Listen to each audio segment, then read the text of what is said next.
إن الحمد لله نحمده ونستعينه ونستغفره ونؤمن به ونتوكل عليه ونعوذ بالله من شرور أنفسنا ومن سيئات أعمالنا من يهده الله فلا مضل له ومن يضلل فلا هادي له أي فلن تجد له وليا مرشدا ونشهد أن لا إله إلا الله وحده لا شريك له والذي لا ضد له ولا ند له لا مثل له ولا مثيل له لا وزير له ولا كفيل له لا شبه له ولا شبيه له لا ولد له ولا والد له وهو الواحد الفرد الصمد لم يلد ولم يولد ولم يكن له كفوا أحد ونشهد أن سيدنا ونبينا وحبيبنا وبشيرنا ونذيرنا وطبيبنا وطبيب أرواحنا وحبيبنا وحبيب ربنا محمدا عبد الله ورسوله أرسله بالحق بشيرا ونذيرا وداعيا إلى الله بإذنه وسراجا منيرا أما بعد فقد قال الله تعالى في كلامه المجيد وفي فرقانه الحميد أعوذ بالله من الشيطان الرجيم بسم الله الرحمن الرحيم تبارك الذي بيده الملك وهو على كل شيء قدير إن الله وملائكته يصلون على النبي يا أيها الذين آمنوا صلوا عليه وسلموا تسليما اللهم صل على وعلى آل سيدنا مولانا محمد সবাই মহাব্বতের সাথে জোরে জোরে আওয়াজ করে পড়ুন আল্লাহুম্মা সাল্লি আলা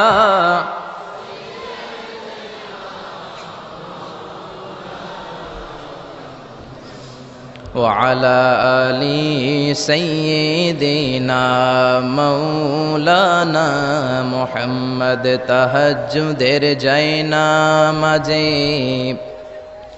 মরণ দিও প্রভু আমায় একামতে দিনের কাজে কবুল করে নিও আমায় তাহাজ্জুদের জায়নামাজে মরণ দিও প্রভু আমায় একামতে দ্বীনের কাজে কবুল করে নিও আমায়। আল্লাহুম্মা সাল্লি আলা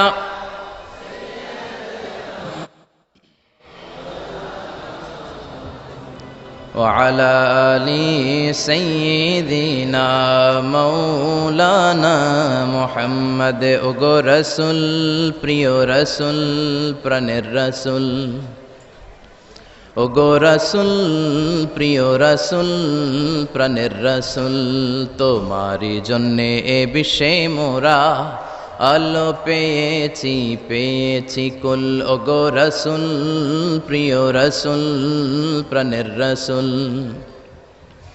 ওগো রাসূল প্রিয় রাসূল প্রাণের রাসূল আল্লাহুম্মা সাল্লি আলা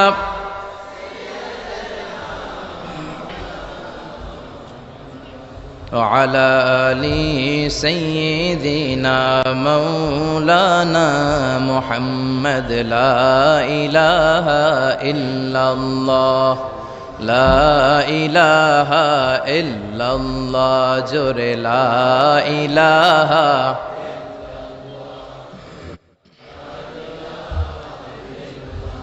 সুবহানাল্লাহ আলহামদুলিল্লাহ লা ইলাহা ইল্লাল্লাহ সুবহানাল্লাহ।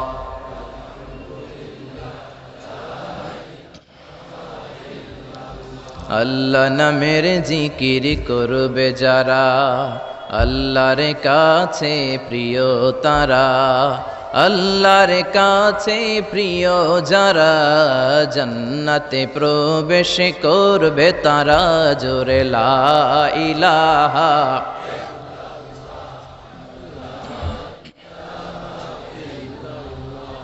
লা ইলাহা ইল্লাল্লাহু মুহাম্মাদুর রাসূলুল্লাহ সাল্লাল্লাহু আলাইহি ওয়াসাল্লাম।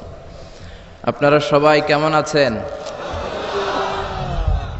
আমিও আলহামদুলিল্লাহ ভালো আছি। আমরা সুখে দুঃখে সকালে বিকালে শীতকালে গ্রীষ্মকালে একজনের শুকরিয়া করি, তিনি কে? আল্লাহর শুকরিয়া করলে নেয়ামত বাড়ায় দেয় কে? আর শুকরিয়া না করলে নেয়ামত কেড়ে নেয় কে? লা ইন শাকারতুম লা আযীদান্নাকুম ওয়া লা ইন কাফারতুম ইন্না আযাবি লাশাদীদ। যদি শুকরিয়া করো নেয়ামত বাড়িয়ে দিব। কার কথা? আরো জোরে বলেন, কথাটা কার? শুকরিয়া করলে তিনি নেয়ামত বাড়িয়ে দেন, আর কুফরি করলে শুধু নেয়ামত কেড়েই নেন না, শাস্তি দেন, পানিশমেন্ট দেন। আর আল্লাহর পানিশমেন্ট হজম করার ক্ষমতা আমাদের নাই। চিল্লায় বলেন ঠিক কিনা? বিশ্বনবী সাল্লাল্লাহু আলাইহি ওয়াসাল্লাম মক্কার সবচেয়ে বড় কুস্তিগির রুকানাকে ধরে মাটিতে 3টা আছাড় মেরেছিলেন। তো কুস্তি লাগার আগে বিশ্বনবী কুস্তি খেলতে চায় না, কিন্তু রুকানা বলে তুমি কুস্তি না খেললে আমি কালিমা পড়বো না। বিশ্বনবী রহমতের নবী, দয়ার নবী, মায়ার নবী ভাবলেন একজনের সাথে কুস্তি লাগলে সে যদি কালিমা পড়ে মুসলমান হয়ে জাহান্নাম থেকে বাঁচে তাহলে কুস্তি লাগতে দোষ কোথায়? তো কুস্তির জন্য প্রস্তুত হলেন। বিশ্বনবীও প্রস্তুত, রুকানাও প্রস্তুত। তো রুকানা বলে মুহাম্মদ তুমি আগে মারো। বিশ্বনবী বললেন আমি আগে মারলে ওই মায়ের তুই হজম করতে পারবি না। কারণ বিশ্বনবীর এক হাতের ভেতরে জান্নাতের 40 জনের শক্তি ঢুকিয়ে দিয়েছে কে? সাহাবারা বলতেন আমরা যখন বিশ্বনবীর সাথে ঘোড়া হাঁকাতাম, বিশ্বনবী ঘোড়া টান দিলে বিশ্বনবী 2-3 সেকেন্ডের মধ্যে কত মাইল যে সামনে চলে যেতেন, সামনে ধোঁয়া আর বালু ছাড়া মরুভূমিতে কিচ্ছু দেখা যেত না। তো বিশ্বনবীর হাতের মায়ের যেমনি কেউ হজম করতে পারে না, আল্লাহও যদি পানিশমেন্ট দেয়, শাস্তি দেয়, ওই শাস্তি হজম করার শক্তি আমাদের নাই। চিল্লায় বলেন ঠিক কিনা?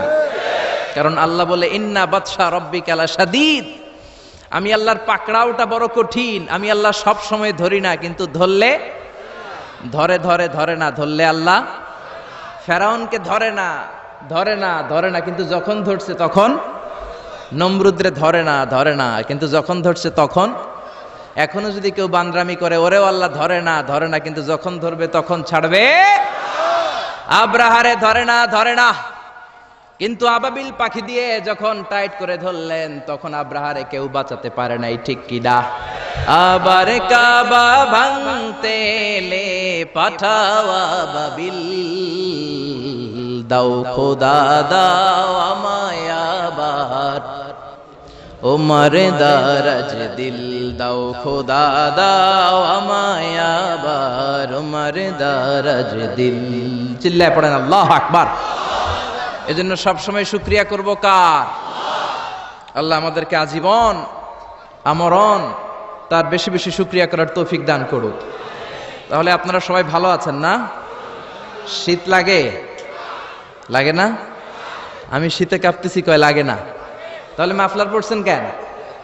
হ্যাঁ, চাদর গায়ে দিছেন কেন? সত্যি করে বলেন, শীত লাগে? এবার আবার কয় লাগে। আসলে কোনটা সঠিক, আগেরটা না এখনকারটা?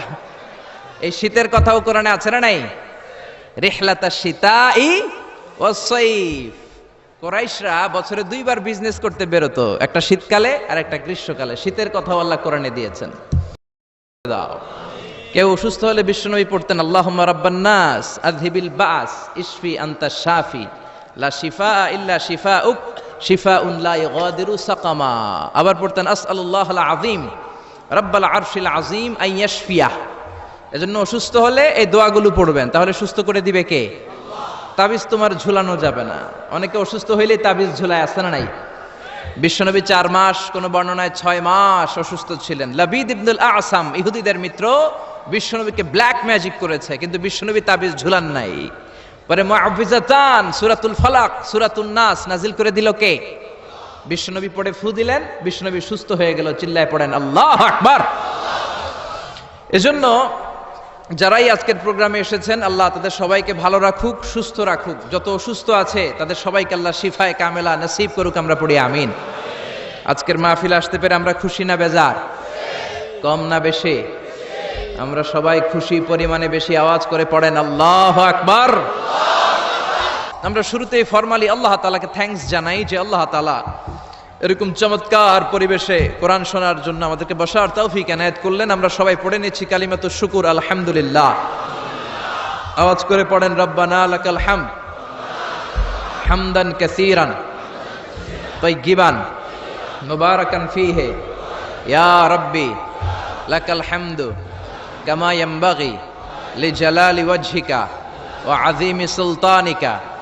লাকাল হামদু বিল ঈমান, লাকাল হামদু বিল ইসলাম, লাকাল হামদু বিল কোরআন। আমরা প্রশংসা করলাম কার? জিকির করলাম কার? আল্লাহর নামটা জপতে কেমন লাগে? আল্লাহরে তার সুন্দর নামগুলো ধরে ধরে ডাকতে কেমন লাগে? আপনার অন্তরের যত জ্বালা যন্ত্রণা মিটিয়ে দিতে পারে একজন, তিনি কে? হিন্দুরা ডাকে কৃষ্ণাকে, আমরা ডাকি আল্লাহকে। হিন্দুরা বলে जो तो मिटाना चाहे जीवन का तृष्णा सुबह शाम बोल बंदे कृष्णा कृष्णा कृष्णा। কিন্তু আমরা বলি जो तो मिटाना चाहे जीवन का जाला सुबह शाम बोल बंदे अल्लाह अल्लाह अल्लाह। ঠিক কি না? এজন্য আমাদের অন্তরের জ্বালা মেটাতে পারে একজন, তিনি কে? কেউ যেটা পারে না পারে কে? কেউ যেটা দেখে না দেখে কে? কেউ যেটা দেয় না দেয় কে? আমাদের মাথার উপরে কি বিশাল আকাশ, এক আকাশের চেয়ে আরেক আকাশ বড়। তার উপরে কোরআনের বাড়ি লৌহে মাহফুজ, সিদরাতুল মুনতাহা, ফেরেশতাদের কিবলা বাইতুল মামুর। তার উপরে আল্লাহর আরশ, তার উপরে আল্লাহর কুরসি। ওই কুরসির উপর থেকে 70,000 নূরের পর্দা, সেখান থেকে আল্লাহ আমাদের উপর রহমত নাজিল করেন। এত উপর থেকে সপ্ত জমিনের নিচেও কোনো পিপিলিকা যদি নীরবে নিঃশব্দে হেঁটে যায়, আল্লাহ ওই পিঁপড়ার পায়ের আওয়াজটাও শুনতে পায়। সুবহানাল্লাহ বাড়িতে যে বললেন, আরো জোরে পড়েন সুবহানাল্লাহ। আসেন সে আল্লাহর নামের আমরা বড়ত্ব ঘোষণা করি। আল্লাহ বলেন রব্বাকা ফাকাব্বির, নবী আপনি আপনার রবের নামের বড়ত্বের ঘোষণা দেন। আসেন আল্লাহর নামের 3টা তাকবীর দিয়ে আমরা সরাসরি কোরআন থেকে শুনবো ইনশাআল্লাহ। পড়েন। প্রথম তাকবীর দিবেন বিবাহিতরা, দ্বিতীয় তাকবীর দিবেন অবিবাহিতরা, তৃতীয় তাকবীর দিবেন সবাই মিলে। বিবাহিত বনাম বিবাহিত না করলে আজকে আপনাদের জড়তা কাটবে না। বিবাহিতরা হাত তোলেন তো দেখি। আপনাদের দলে আমিও আছি ইনশাআল্লাহ, হাত নামান। অবিবাহিত কারা আসছে দেখি? ওরে আল্লাহ, এটা দেখি অবিবাহিতদের মাহফিল। মাশাআল্লাহ, হাত নামাও। আমি লিল্লাহি তাকবীর পড়লে প্রথমে আমার বিবাহিত বাজানরা পড়বেন আল্লাহু আকবার, এরপর অবিবাহিতরা পড়বেন দ্বিতীয় পর্যায়ে আল্লাহু আকবার, আর তৃতীয় পর্যায়ে আজকে সবাই মিলে আমরা তাকবীর দিয়ে গলা ফাটাই দিব। পারা যাবে মুসলমান? শুরুতে বিবাহিতরা রেডি হন। বিবাহিত ভাইরা রেডি? রেডি? ওনারা যে রেডি এটাও কইতে পারে না রেডি। এদের আওয়াজ শুনে মনে হচ্ছে মহিলা সমাবেশে ওয়াজ করতেছি। মহিলা সমাবেশ হয় কসবাতে, মহিলা সমাবেশে এদিকে একটা পর্দা থাকে, আমি কাউরে দেখি না, আমি ওয়াজ করতেই থাকি আর হনতেই থাকে, কোনো সুবহানাল্লাহ নাই, আলহামদুলিল্লাহ নাই, কোনো আওয়াজ নাই। তো মনে হচ্ছে যে মহিলা সমাবেশ। আপনারা সামনে যারা বসা মহিলা না পুরুষ? যে পুরুষ এটাও কইতে পারলো না। চিৎকার করে বলেন মহিলা না পুরুষ? শুধু পুরুষ না সুপুরুষ? শুধু কি সুপুরুষ না ইমানদার সুপুরুষ? ইমানদার সুপুরুষের তাকবীরের আওয়াজ তো আকাশ বাতাস চন্দ্র সূর্য ভেদ করে আল্লাহর আরশে যে ধাক্কা লেগে যায়। তো শুরুতে বিবাহিত ভাইরা রেডি? গলা ফাটিয়ে তাকবীর দেওয়া যাবে? আমি পড়বো লিল্লাহি তাকবীর, প্রথম পর্যায়ে বিবাহিতরা পড়বে আল্লাহু আকবার। অনেকে কাশি দিয়ে গলা ঠিক করতেছে। তো বিবাহিত ভাইরা তাকবীর দেন, অবিবাহিতরা চুপ থাকো। বিবাহিত ভাইরা পড়েন লিল্লাহি তাকবীর। মাশাআল্লাহ, অনেক আওয়াজ হয়েছে, খারাপ না একেবারে, কি বলেন? খারাপ না, চলে চলে, আলহামদুলিল্লাহ। এবার অবিবাহিতরা, অবিবাহিত ভাইয়েরা কি রেডি?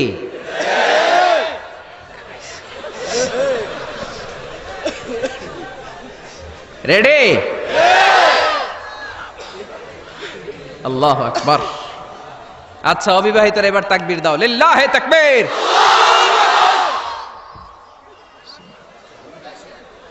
তিন শূন্য গোল।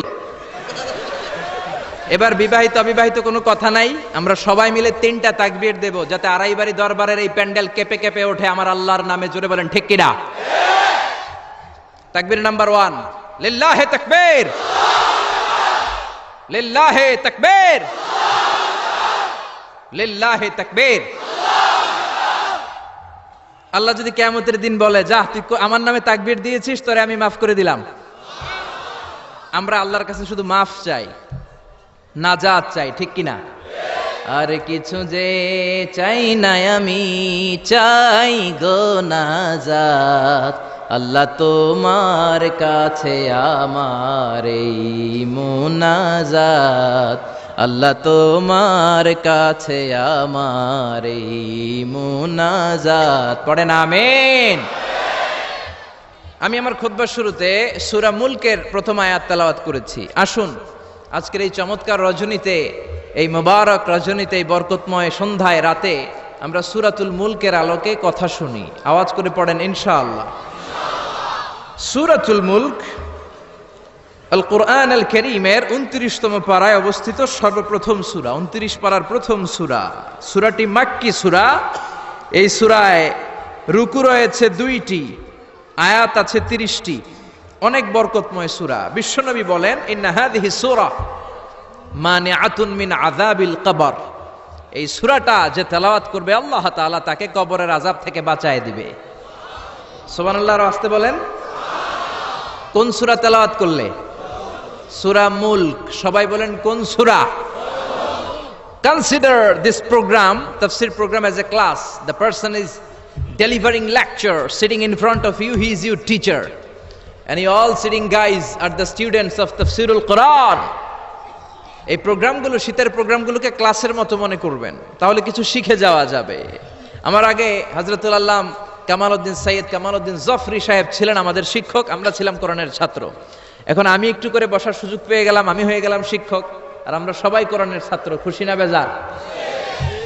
তো সূরাতুল মুলক এমন সূরা যেটা আপনাকে কবরের আযাব থেকে বাঁচাবে। বিশ্বনবী বললেন, মানিআতুন মিন আযাবিল কবর। এই সূরা যে তেলাওয়াত করবে তার কোনো কবরের আযাব হবে না। পড়েন সুবহানাল্লাহ। আমাদের কবরে যাওয়া লাগবে কি লাগবে না? কোনো সন্দেহ আছে? একদিন মাটির ভেতরে হবে ঘর রে মন আমার, কেন বাঁধো দালান ঘর রে মন আমার, কেন বাঁধো দালান ঘর। একদিন মাটির ভেতরে হবে ঘর রে মন আমার, কেন বাঁধো দালান ঘর। ঠিক কিনা?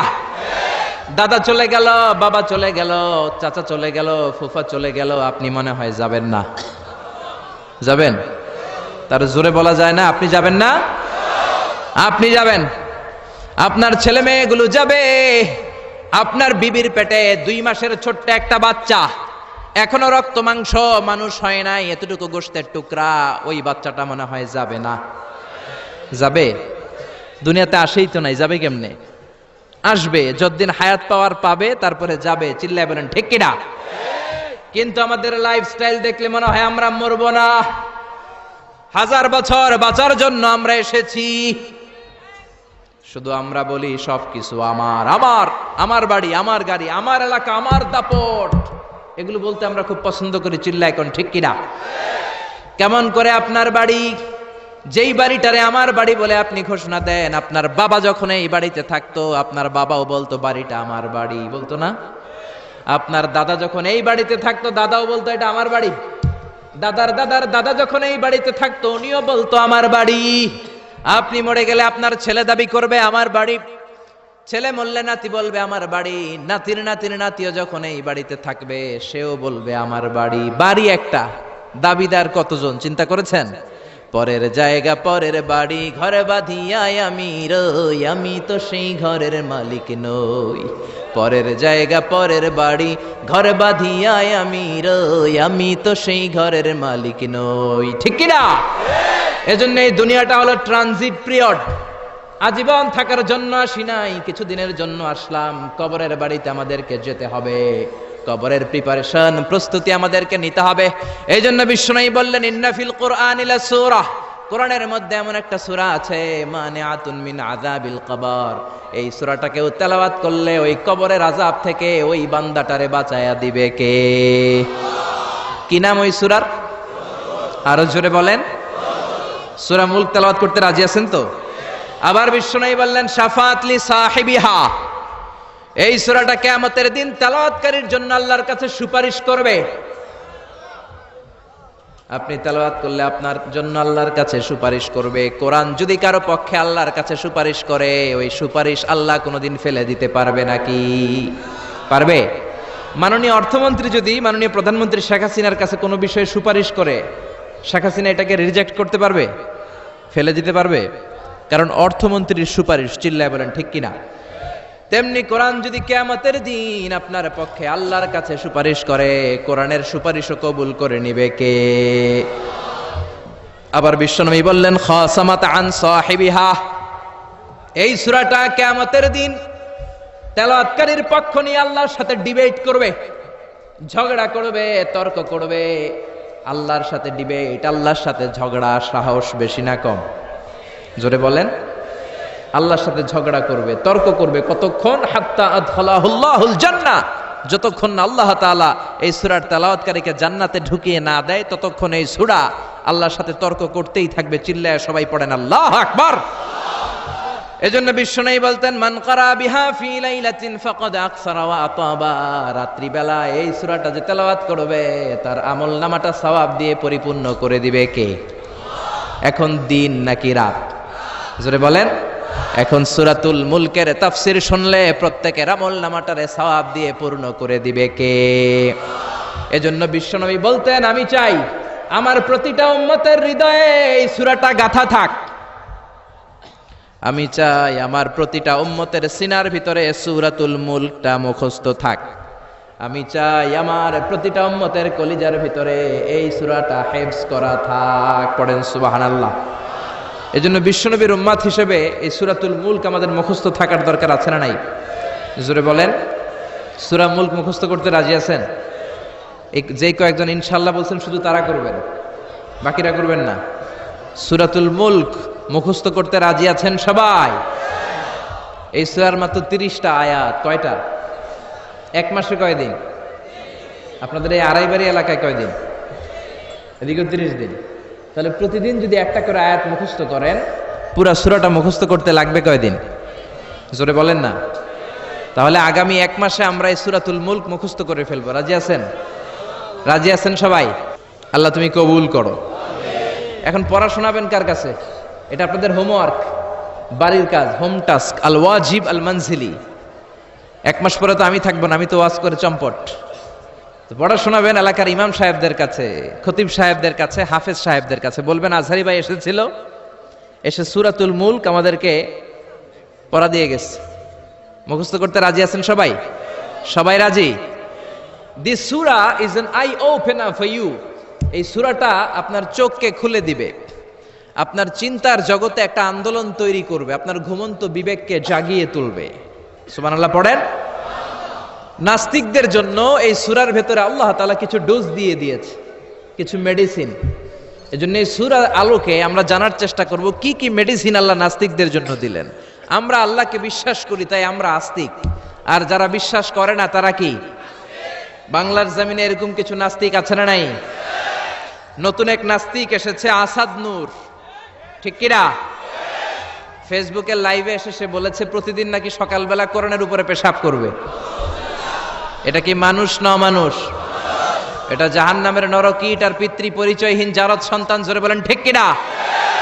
বাংলাদেশ সরকারের উচিত এই বেয়াদবটাকে আইনের আওতায় আনা, বিচারের আওতায় আনা, বিশাল সমাবেশ করে লক্ষ মানুষের সামনে ফাঁসির রশিতে ঝুলিয়ে দেয়া। এই বেয়াদবটাকে শেল্টার দিচ্ছে মুফাসসিল ইসলাম ইংল্যান্ড থেকে আরেক নাস্তিক উল্লুক্কা পাঠা। গভর্নমেন্টের উচিত এই বেয়াদবটাকেও আইনের আওতায় এনে ইন্টারপোলের পুলিশের মাধ্যমে ওই বেয়াদবটাকেও ফাঁসি দেয়া। চিল্লায় বলেন ঠিক কিনা? 92% মুসলিম যে দেশে বসবাস করে ওই দেশে বসে কোরআনকে গালি দেওয়ার স্পর্ধা তোর আসলো কোত্থেকে? চিল্লায় এখন ঠিক কিনা? এজন্য আমাদেরকে এক থাকতে হবে, ন্যাক থাকতে হবে। কোরআনের বিরুদ্ধে কথা বললে তাদেরকে কোনো ধরনের চান্স দেয়া যাবে না। চিল্লায় এখন ঠিক কিনা?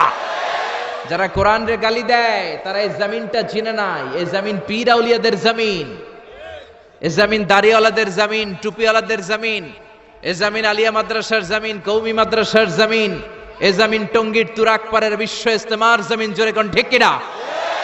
এদেশে আর কিছু থাকবা না থাক, আমার কোরআন থাকবেই। আর কিছু থাকবা না না থাক, হাক্কানি দরবারগুলো থাকবেই। যে দেশে আল্লাহু আকবার ধ্বনির সাথে সকালে সূর্য ওঠে, আল্লাহু আকবার ধ্বনির সাথে সাথে সকালে সূর্য ডুবে, ও দেশে আর কিছু না থাক, আমার কোরআন থাকবেই। চিল্লা এখন ঠিক কিনা? ওই কোরআনের জন্য আমরা জীবন বাজি রাখতে রাজি আছি। চিল্লা এখন ঠিক কিনা? কারা কারা রাজি? দুহাত উঁচু করে আল্লাহর দেখা।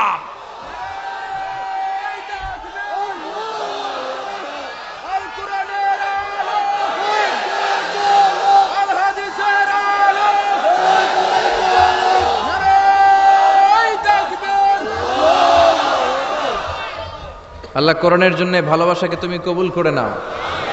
এই যে কোরআনের কথা শুনলে আমরা আবেগ আপ্লুত হয়ে যাই, এই দরদটাকে তুমি আমাদের নাজাতের ওসিলা বানাও। আরো জোরে পড়েন আমিন। এই সূরাটা আপনার চোখ খুলে দিবে। নাস্তিকদের জন্য আল্লাহ এই সূরাতে ডোজ দিয়েছে। নাস্তিকরা বলে আমরা স্রষ্টায় বিশ্বাস করি না, এর কারণ আনসিন ইজ নাথিং, যেটা দেখা যায় না ওইটা মানি না। নাস্তিকরা যে আল্লাহ তাআলাকে বিশ্বাস করে না, তাদের সবচেয়ে যুক্তি হচ্ছে আনসিন ইজ নাথিং, যেটা দেখা যায় না ওইটা বিশ্বাস করি না। তো নাস্তিককে জিজ্ঞেস করবেন, do you see the air in the atmosphere? এই যে বায়ুমণ্ডলে বাতাস, তুমি কি বাতাস দেখতে পাও? So why do you believe on that? তাহলে বাতাস না দেখলে বাতাসে বিশ্বাস করো কেন? Do you see the bad headache someone feel in his head? কেউ যখন মাথায় ব্যথা পায়, অনেকে এসে বলে হুজুর মাথার ব্যথায় মরে যাচ্ছে, একটু ফু দিয়ে দেন। ওর যে মাথায় ব্যথা আমি কি দেখতে পাচ্ছি? কথা বলেন। So why do you believe on that? তাহলে বিশ্বাস করো কেন? আরে মিয়া, তুমি তো তোমার নিজেরই দেখো না, নিজের স্রষ্টারে দেখবা কেমন করে? আমরা কি আমাদের চোখ দেখতে পাই আয়নার সাহায্য ছাড়া? জোরে বলেন। আমি কি আমার চোখ দেখতে পাচ্ছি? আপনারা আপনাদের চোখ দেখতে পাচ্ছেন? আপনারা আমারটা দেখতেছেন, আমি আপনাদেরটা দেখতেছি, কিন্তু আমরা কি আমাদেরটা দেখতে পাচ্ছি? সামনে আয়না না ধরলে আমরা আমাদের চোখ দেখি না। আপনি কি আপনার পিঠ দেখেছেন আয়নার সাহায্য ছাড়া? জোরে বলেন। আরে আয়না এনে দিলেও তো পিঠ দেখতে গেলে ঘাড় ভেঙে যাওয়ার সম্ভাবনা আছে। চিল্লা এখন ঠিক কিনা? এজন্য আল্লাহ ডেকে বলে, গোলাম আমারে দেখা যায় না। লা তুদরিকুল আবসার ওয়া হুয়া ইউদরিকুল আবসার ওয়া হুয়াল লাতীফুল খবীর। পৃথিবীর কোন চোখ আমি আল্লাহরে দেখে না, আমি আল্লাহর চোখ পৃথিবীর সবাইরে দেখে। ঠিক কিনা? এজন্য আমারে দেখা যায় না। আমার সৃষ্টির দিকে নজর করে তাকা, আমার সৃষ্টির ভেতরে আমি আল্লাহর নিদর্শন আছে না নাই? কক্সবাজারে যান, the longest sea beach in the world, পৃথিবীর সবচাইতে বড় সমুদ্র সৈকত বাংলাদেশে দিয়ে দিয়েছে কে? 155 কিলোমিটার। এই সাগরের সামনে যখন দাঁড়াবেন, সাগরের ঢেউ তর্জন গর্জন যখন আপনার চোখে পড়বে, সাগরের দিকে তাকালে আপনি বুঝতে পারবেন এই সাগরেরও একজন স্রষ্টা মালিক আছে না নাই? পাহাড়ের দিকে নজর করলে বুঝবেন পাহাড়ের একজন স্রষ্টা আছে। মরুভূমির দিকে যদি তাকান আপনি বুঝতে পারবেন এই মরুভূমির একজন স্রষ্টা আছে। ঝর্ণার দিকে নজর করলে বুঝবেন এই ঝর্ণারও একজন মালিক আছে না নাই? ঝর্ণা ঝর্ণা ঝর্ণা রে, বলনা বলনা বলনা রে, কার বিরহে পাগল পাড়া তুই, কার মিলনে ফুল ফসলে ভরা রে তোর দুকুল ভুই, কার মিলনে ফুল ফসলে ভরা রে তোর দুকুল ভুই, ঝর্ণা ঝর্ণা ঝর্ণা রে, বলনা বলনা বলনা রে, কার বিরহে পাগল পাড়া তুই। পড়েন আল্লাহু আকবার। ঝর্ণার দিকে যদি তাকান অন্তরের চোখ নিয়ে, আপনার অন্তর আপনাকে সায় দিবে, বলে দিবে যে এই ঝর্ণা এমনি এমনি তৈরি হয় না, এই ঝর্ণারও একজন স্রষ্টা আছে না নাই? এজন্য নাস্তিকদের জন্য আল্লাহ এই সূরাতে ডোজ দিয়েছেন। কুফানগরীতে এক নাস্তিক ছিল, সে বলে আমি স্রষ্টাকে মানি না, যদি কেউ আমার সামনে এসে প্রমাণ করে দিতে পারে যে স্রষ্টা বলে একজন কেউ আছে আমি মেনে নিব। কুফার লোকেরা বলল ইনদানা ইমাম ইসমুহু নু'মান ইবনু সাবিত, আমাদের একজন ইমাম আছে তার নাম নু'মান, উনি আমাদের ইমাম, আল ইমাম আল আযম আবু হানিফা। সুবহানাল্লাহ পড়বেন না? সবাই বলল তুমি নাস্তিক, তোমার ইমামে আযম আবু হানিফা নু'মান ইবনু সাবিত, উনি বুঝাইয়ে দিতে পারবে যে স্রষ্টা বলে একজন আছে। নাস্তিক বলে কই তোদের ইমাম, নিয়ে আয়। সময় দেয়া হলো জুমার নামাজের পরে দুপুর 2টায় কুফার একটা ময়দানে সাইয়েদনা ইমাম আবু হানিফা আর নাস্তিক একসাথে তর্ক করবে, ডিবেট করবে। সাইয়েদনা আবু হানিফা উনি আল্লাহর পক্ষে আর নাস্তিক আল্লাহর বিপক্ষে। তো যেদিন তর্কের ডেট করা হলো হাজার হাজার মানুষ এসেছে, ওই নাস্তিকও এসেছে, আসে নাই শুধু ইমাম আবু হানিফা। 2টার দিকে এসে সবাই বসে আছে, আসে না। 2:30 বাজে আসে না, 3টা বাজে আসে না, 3:30 আসে না, 4টার দিকে দৌড়ায় আসছে। নাস্তিক বলে যেই লোকের সময় জ্ঞান নাই ওই লোকের সাথে কোনো তর্ক নাই। কথা শুনতেছেন? মনোযোগ আছে না গেছে? যার সময়ের জ্ঞান নাই তার সাথে তর্ক নাই। ইমাম আবু হানিফা বললেন ইনদি উযর, আমার ওজর আছে, আই হ্যাভ এক্সকিউজ। কি এক্সকিউজ আছে? আবু হানিফা বলতে শুরু করলেন আমি যখন ঘর থেকে বের হয়ে যাই আমার বাড়ির সামনে বিশাল একটা নদী পড়ে যায়, এই নদীটা পার হয়ে আসতে হয়। আজকে যে দেখি নদীর সামনে কোনো মানুষ নাই, কোনো নৌকা নাই, কেউ নাই, নদীর পাশেই বিশাল বড় একটা গাছ। হঠাৎ দেখলাম এমনি এমনি গাছটা কেটে 2 ভাগ হয়ে গেল, এমনি এমনি গাছ থেকে তক্তা বেরোয় জোড়া লেগে গেল। করাত ছাড়া, মিস্ত্রি ছাড়া কাঠগুলো অটোমেটিক্যালি লেগে লেগে নৌকা হয়ে গেল। মাঝি ছাড়া, লগি ছাড়া, বৈঠা ছাড়া এই নৌকাতে আমি উঠে বসলাম, নৌকা আমাকে নিয়ে টান দিয়ে সাঁ করে নদীর উপার নিয়ে গেল। এই প্রসেসিংটা হতে আমার 2 ঘন্টা সময় লেগেছে। কয় ঘন্টা? নাস্তিক কয় তবে ইমাম গাঞ্জা খাইছে, গাঞ্জা। তোদের ইমাম গাঁজা খেয়েছে অথবা গত রাতে ঘুমায় নাই। সাইয়েদনা ইমাম আবু হানিফা বললেন এমন কথা বলেন কেন? নাস্তিক বলে মানুষ ছাড়া, করাত ছাড়া, মিস্ত্রি ছাড়া গাছ এমনি এমনি 2 ভাগ হয়ে যায় নাকি?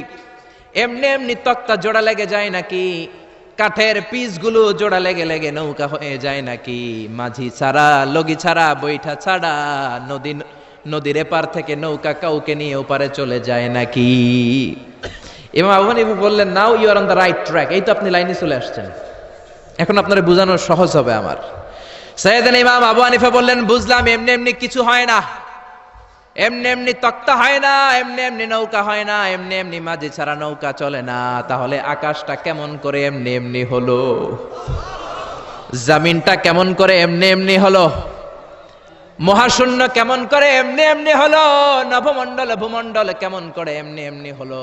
কার ইশারায় সাগর বয়ে যায়, কার ইশারায় ঝর্ণা চলে? চিল্লায় এখন সুবহানাল্লাহ।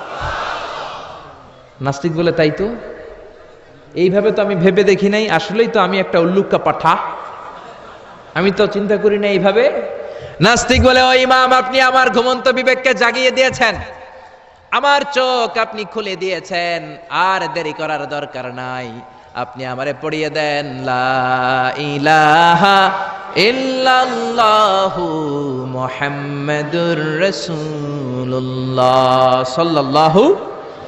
এজন্য সূরার ভেতরে নাস্তিকদের জন্য কিছু মেডিসিন দিয়েছে কে? আরো জোরে সবাই বলেন কে?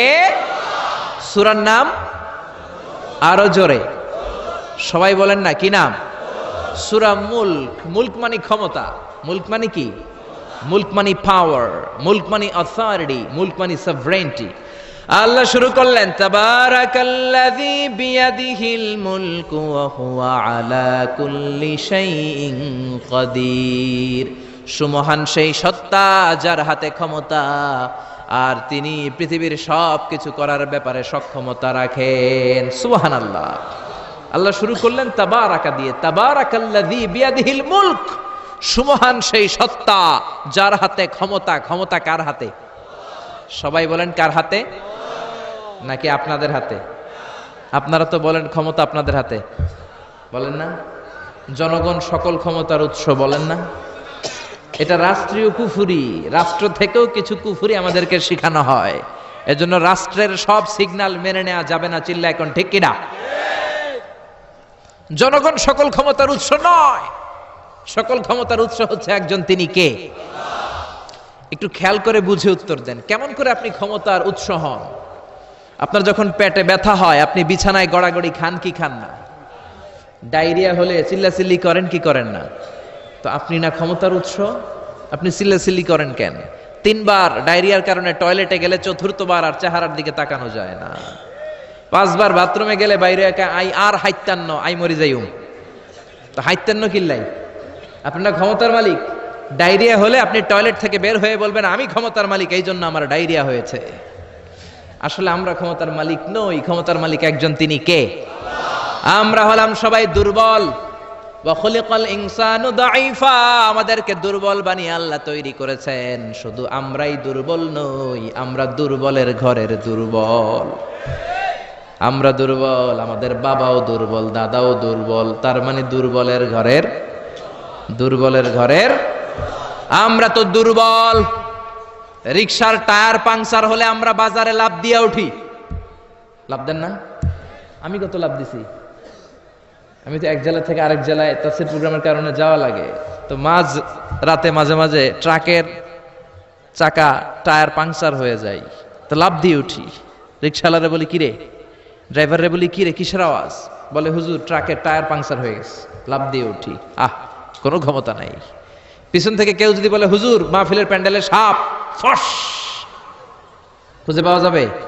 আপনারা থাকলো আমি দৌড় দুমে এসি বাদিয়া, চাচা আপন প্রাণ বাসা। 3-4টা ভাউয়া ব্যাং যদি কেউ ছেড়ে দেয়, এখানে একটা ওইদিকে একটা ওইদিকে একটা, ব্যাং আর কি লাভ দিবে? তার সে 3 ডবল লাভ দিয়ে আপনারা পালাবেন, ঠিক কিনা? তাহলে আসলে আমাদের কোনো ক্ষমতা নাই। ক্ষমতার মালিক হলো একজন, তিনি কে?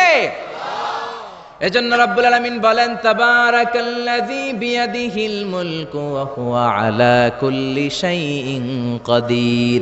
সুমহান সেই সত্তা যার হাতে ক্ষমতা। ক্ষমতা কার হাতে? আমাদের কোনো ক্ষমতা নাই। আমরা নকল ক্ষমতার মালিক, আসল ক্ষমতার মালিক একজন, তিনি কে?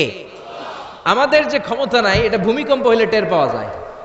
রাত 3টার দিকে যখন ভূমিকম্প হয় সব লোক বিল্ডিং থুয়ে দেয় দৌড়। ভাড়াটিয়াও দৌড়, বাড়িওয়ালাও দৌড়। কসবা এলাকার বাড়িওয়ালারা মনে হয় দৌড় দেয় না? কথা বলেন। ভাড়াটিয়াও দৌড় দেয়, বাড়িওয়ালাও দৌড় দেয়। চিল্লায় বলেন ঠিক কিনা? রাত 3টায় যখন ভূমিকম্প হয় পুলিশের প্রধানও দৌড় দেয়। বাস্তবে তো র্যাবের প্রধানও দৌড় দেয়, প্রেসিডেন্টও দৌড় দেয়, শুধু প্রধানমন্ত্রী দৌড় দেয় না? দেয়। আমি কই নাই, কিন্তু আপনারা কইছেন। দোষ আপনাদের, আমার কোনো দোষ নাই। আমি প্রধানমন্ত্রীর কিছু বলি নাই। চাচা আপন প্রাণ বাঁচা। রাতে ভূমিকম্প হলে দৌড় দিতে হয়। চিল্লায় বলেন ঠিক কিনা? 2004 সালে বরিশালে প্রথমে গেলাম বাসে, ফিরে আসতেছি লঞ্চে। নদীর মাঝখানে তুফান, জাহাজ ডুবে যাবে। ওই দিন চিনলাম আল্লাহ কারে কয়। আল্লাহ কেসকো কাতে হে। ওই দিন লঞ্চের শুধু মুসলমানেরাই আল্লাহরে ডাকে নাই, হিন্দুরাও জিকির করছে কার? ওই দিন সবার মুখে একটা জিকির ছিল, লা ইলাহা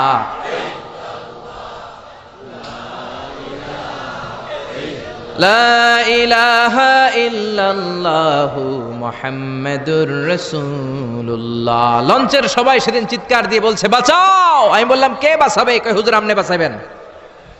তো তাইলে আমারে বাঁচাইবো কে? কই হুজুর আপনারে বাঁচাইবো আল্লাহ। আসলে বিপদে পড়লে বোঝা যায় আমাদের কোনো ক্ষমতা নাই। ক্ষমতার মালিক হচ্ছেন একজন, তিনি কে? এজন্য রাব্বুল আলামিন বলেন, কুলিল্লাহুম্মা মালিকাল মুলকি তুতিল মুলকা মান তাশাউ ওয়া তানজিউল মুলকা মিম্মান তাশা ওয়া তুইজ্জু মান তাশাউ ওয়া তুযিল্লু মান তাশাউ বিয়াদিকাল খায়র ইন্নাকা আলা কুল্লি শাইইন কাদির। ও আল্লাহ, আপনি ক্ষমতার মালিক। ক্ষমতার মালিক কে? আপনি যারে চান ক্ষমতার চেয়ারে বসান, আবার যারে চান ক্ষমতা থেকে নামিয়ে দেন। ফেরাউনকে মিশরের মসনদে বসালো কে? আবার সাগরের পানিতে সুবানি খাওয়াইলো কে? নমরুদকে ইরাকের চেয়ারে বসালো কে? আবার মশার কামড় দিয়ে শেষ করে দিল কে? ডোনাল্ড ট্রাম্পকে আমেরিকার ক্ষমতার চেয়ারের মধ্যে বসালো কে? ডোনাল্ড ট্রাম্প যদি বান্দ্রামি করে ওইটারও লাথি মাইরা নামায়া দিতে পারে কে? এজন্য আল্লাহ বললেন, তাবারাকাল্লাযী বিয়াদিহিল মুলকু ওয়া হুয়া আলা কুল্লি শাইইন কাদির। সুমহান সেই সত্তা যার হাতে ক্ষমতা, সব ক্ষমতা কার হাতে? জোরে বলেন না, কার হাতে? এই পৃথিবীতে অনেক দেশের প্রধানমন্ত্রী কিংবা প্রেসিডেন্ট ক্ষমতার চেয়ারে 5 বছরের মেয়াদে বসে, জানেন? জানেন না? না, কোন দেশে 5 বছরের মেয়াদে, কোন দেশে 10 বছরের মেয়াদে। তো আমার আল্লাহ ক্ষমতার চেয়ারে বসছে কয় বছরের মেয়াদে? কথা বলেন। 20 বছর, 50 বছর, 100, 200, এর চেয়ে বেশি? উনার ক্ষমতার নির্দিষ্ট মেয়াদ নাই, উনার আজীবন মেয়াদ। সুবহানাল্লাহ কইবেন না? হুয়াল আউয়ালু ওয়াল আখিরু ওয়াল যাহিরু ওয়াল বাতিন ওয়া হুয়া বিকুল্লি শাইইন আলিম। আল্লাহ বললেন, আমি প্রথম, আমি শেষ, আমি প্রকাশ্য, আমি গোপন। অনাদিকাল থেকে আমি আল্লাহ ক্ষমতার চেয়ারে বসা, অনন্তকাল পর্যন্ত থাকবো। ঠিক কি না? 5 বছর 10 বছরের মেয়াদে আল্লাহ ক্ষমতার চেয়ারে বসে নাই। আল্লাহর ক্ষমতার মেয়াদ হচ্ছে আজীবন মেয়াদ। চিল্লায় বলেন ঠিক কি না? বুঝে শুনে উত্তর দিবেন। পৃথিবীর অনেক দেশে ক্ষমতায় যেতে হলে ডেমোক্রেটিক সিস্টেমে ক্ষমতায় যেতে হয়, মানে ভোটে জিতে। তো আল্লাহ তো ভোটে জিতে ক্ষমতায় আসছে, তাই না? ভোট ছাড়া, হ্যাঁ, এমনি এমনি চলে আসছে। আবার পৃথিবীর অনেক দেশে ডিকটেটরশিপ সিস্টেমে, মানে স্বৈরাচারী পদ্ধতিতে, জোর যার মুল্লুক তার, ওই সিস্টেমে ক্ষমতায় বসে। আল্লাহ তো এই সিস্টেমে আসছে না? আচ্ছা। আবার অনেক দেশে আছে মোনার্কি সিস্টেম, রাজতন্ত্র, বাবা রাজা, তার ছেলেও রাজা। তো আল্লাহর বাবা ছিল রাজা, এই জন্য আল্লাহও রাজা। বিষয়টা কেমন?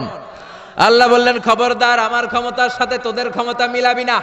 কুল হুয়াল্লাহু আহাদ আল্লাহুস সামাদ লাম ইয়ালিদ ওয়া লাম ইউলাদ ওয়া লাম ইয়াকুল লাহু কুফুয়ান আহাদ। লাম ইয়ালিদ ওয়া লাম ইউলাদ, আমি কাউরে জন্ম দেই নাই, আবার আমি কারো কাছ থেকে জন্ম নেই নাই, উত্তরাধিকার সূত্রে কারো কাছ থেকে ক্ষমতা পাই নাই। বিশ্বের শুরুতে, মহাবিশ্বের শুরু থেকে যে ক্ষমতার চেয়ারে আমি আল্লাহ বসে আছি, আমি আল্লাহ এই ক্ষমতার চেয়ারে শেষ পর্যন্ত থাকবো। চিল্লায় বলেন ঠিক কি না? আমাদের ক্ষমতার সাথে ওনার ক্ষমতার কোনো মিল নাই। আবার পৃথিবীর অনেক দেশে দেখবেন ক্ষমতায় যেতে হলে কোয়ালিশন করা লাগে। বাংলাদেশে এটারে বলে জোট করা লাগে। কি করা লাগে? জোটের রাজনীতি বাংলাদেশে আছে না নাই? কথা বলেন। কথা কয় না, মনে হয় কিছু বুঝেই না। জোটের রাজনীতি আছে না নাই? জোট যার বেশি ক্ষমতা তার বেশি, ঠিক কি না? প্রথমে শুরু হইল 4 দলীয় জোট, তারপর 14 দলীয়, তারপর 18 দলীয়, এরপর 20 দলীয়, এরপর মহাজোট, এবার হবে মহাজোট। তো আল্লাহ তো জোট করে ক্ষমতায় আসছে। আল্লাহর জোট করা লাগছে, কোয়ালিশন করা লাগছে। আল্লাহ বললেন, খবরদার, ওয়ালাম ইয়াকুল্লাহু শারীকুম ফিল মুলকি ওয়া কাব্বিরহু তাকবীরা। আমার ক্ষমতায় কোনো অংশীদার দল নাই, আমার ক্ষমতার মধ্যে কোনো শরিক দল নাই, আমার কোনো জোট নাই, আমার কোনো কোয়ালিশন নাই। আমি একাই ক্ষমতার মালিক, আমার ক্ষমতায় ভাগ বসানোর মতো কেউ নাই। জোরে কোন ঠিক কি না? আবার দেখবেন পৃথিবীর অনেক দেশে আন্দোলনের মাধ্যমে ক্ষমতার চেয়ার থেকে নামানো যায়। যিনি প্রেসিডেন্ট, একটা আন্দোলন করলে ক্ষমতা থেকে নামানো যায়, এরকম আছে না নাই? গণ অভ্যুত্থান করতে পারলে, আন্দোলন করতে পারলে ক্ষমতা থেকে নেমে যায়। আমি যখন মিশরে পড়াশোনা করি, মিশরের প্রেসিডেন্ট ছিল হোসনি মুবারক। মিশরে একটা আন্দোলন হলো, ওই আন্দোলনের ঠেলায় হোসনি মুবারক ক্ষমতা ছেড়ে দিতে বাধ্য হলো। তো আমরাও যদি পৃথিবীর সবাই মিলে আল্লাহর বিরুদ্ধে আন্দোলন করি, আল্লাহ ক্ষমতা ছেড়ে দিতে বাধ্য। বুঝে শুনে উত্তর দিয়েন। পৃথিবীর সবাই মিলে চাইলেও আল্লাহ ক্ষমতা থেকে নামবে না। আচ্ছা, যত জিন আছে মহাবিশ্বে, সব জিনেরা যদি বলে আমরাও একাত্মতা ঘোষণা করলাম, আমরাও আল্লাহরে মানি না, মানুষ জিন ভাই ভাই, আল্লাহর আর রক্ষা নাই, তাইলে তো আল্লাহ ক্ষমতা ছেড়ে দিবে, তাই না? ছেড়ে দিবে। আবার ফেরেশতারাও যদি বলে আমরাও মানি না, মানুষ জিন ফেরেশতা, 3 দলীয় জোট। কয় দলীয়? কথা বলেন। মানুষ জিন ফেরেশতা 3 দলীয় জোট করে যদি আল্লাহর ব্যাপারে বিদ্রোহ করি, তাহলে আল্লাহর ক্ষমতা শেষ নাকি? আল্লাহর ক্ষমতা শেষ? আল্লাহ বললেন ওয়া আন্নাকুম গায়রু মুজিজিল্লাহ,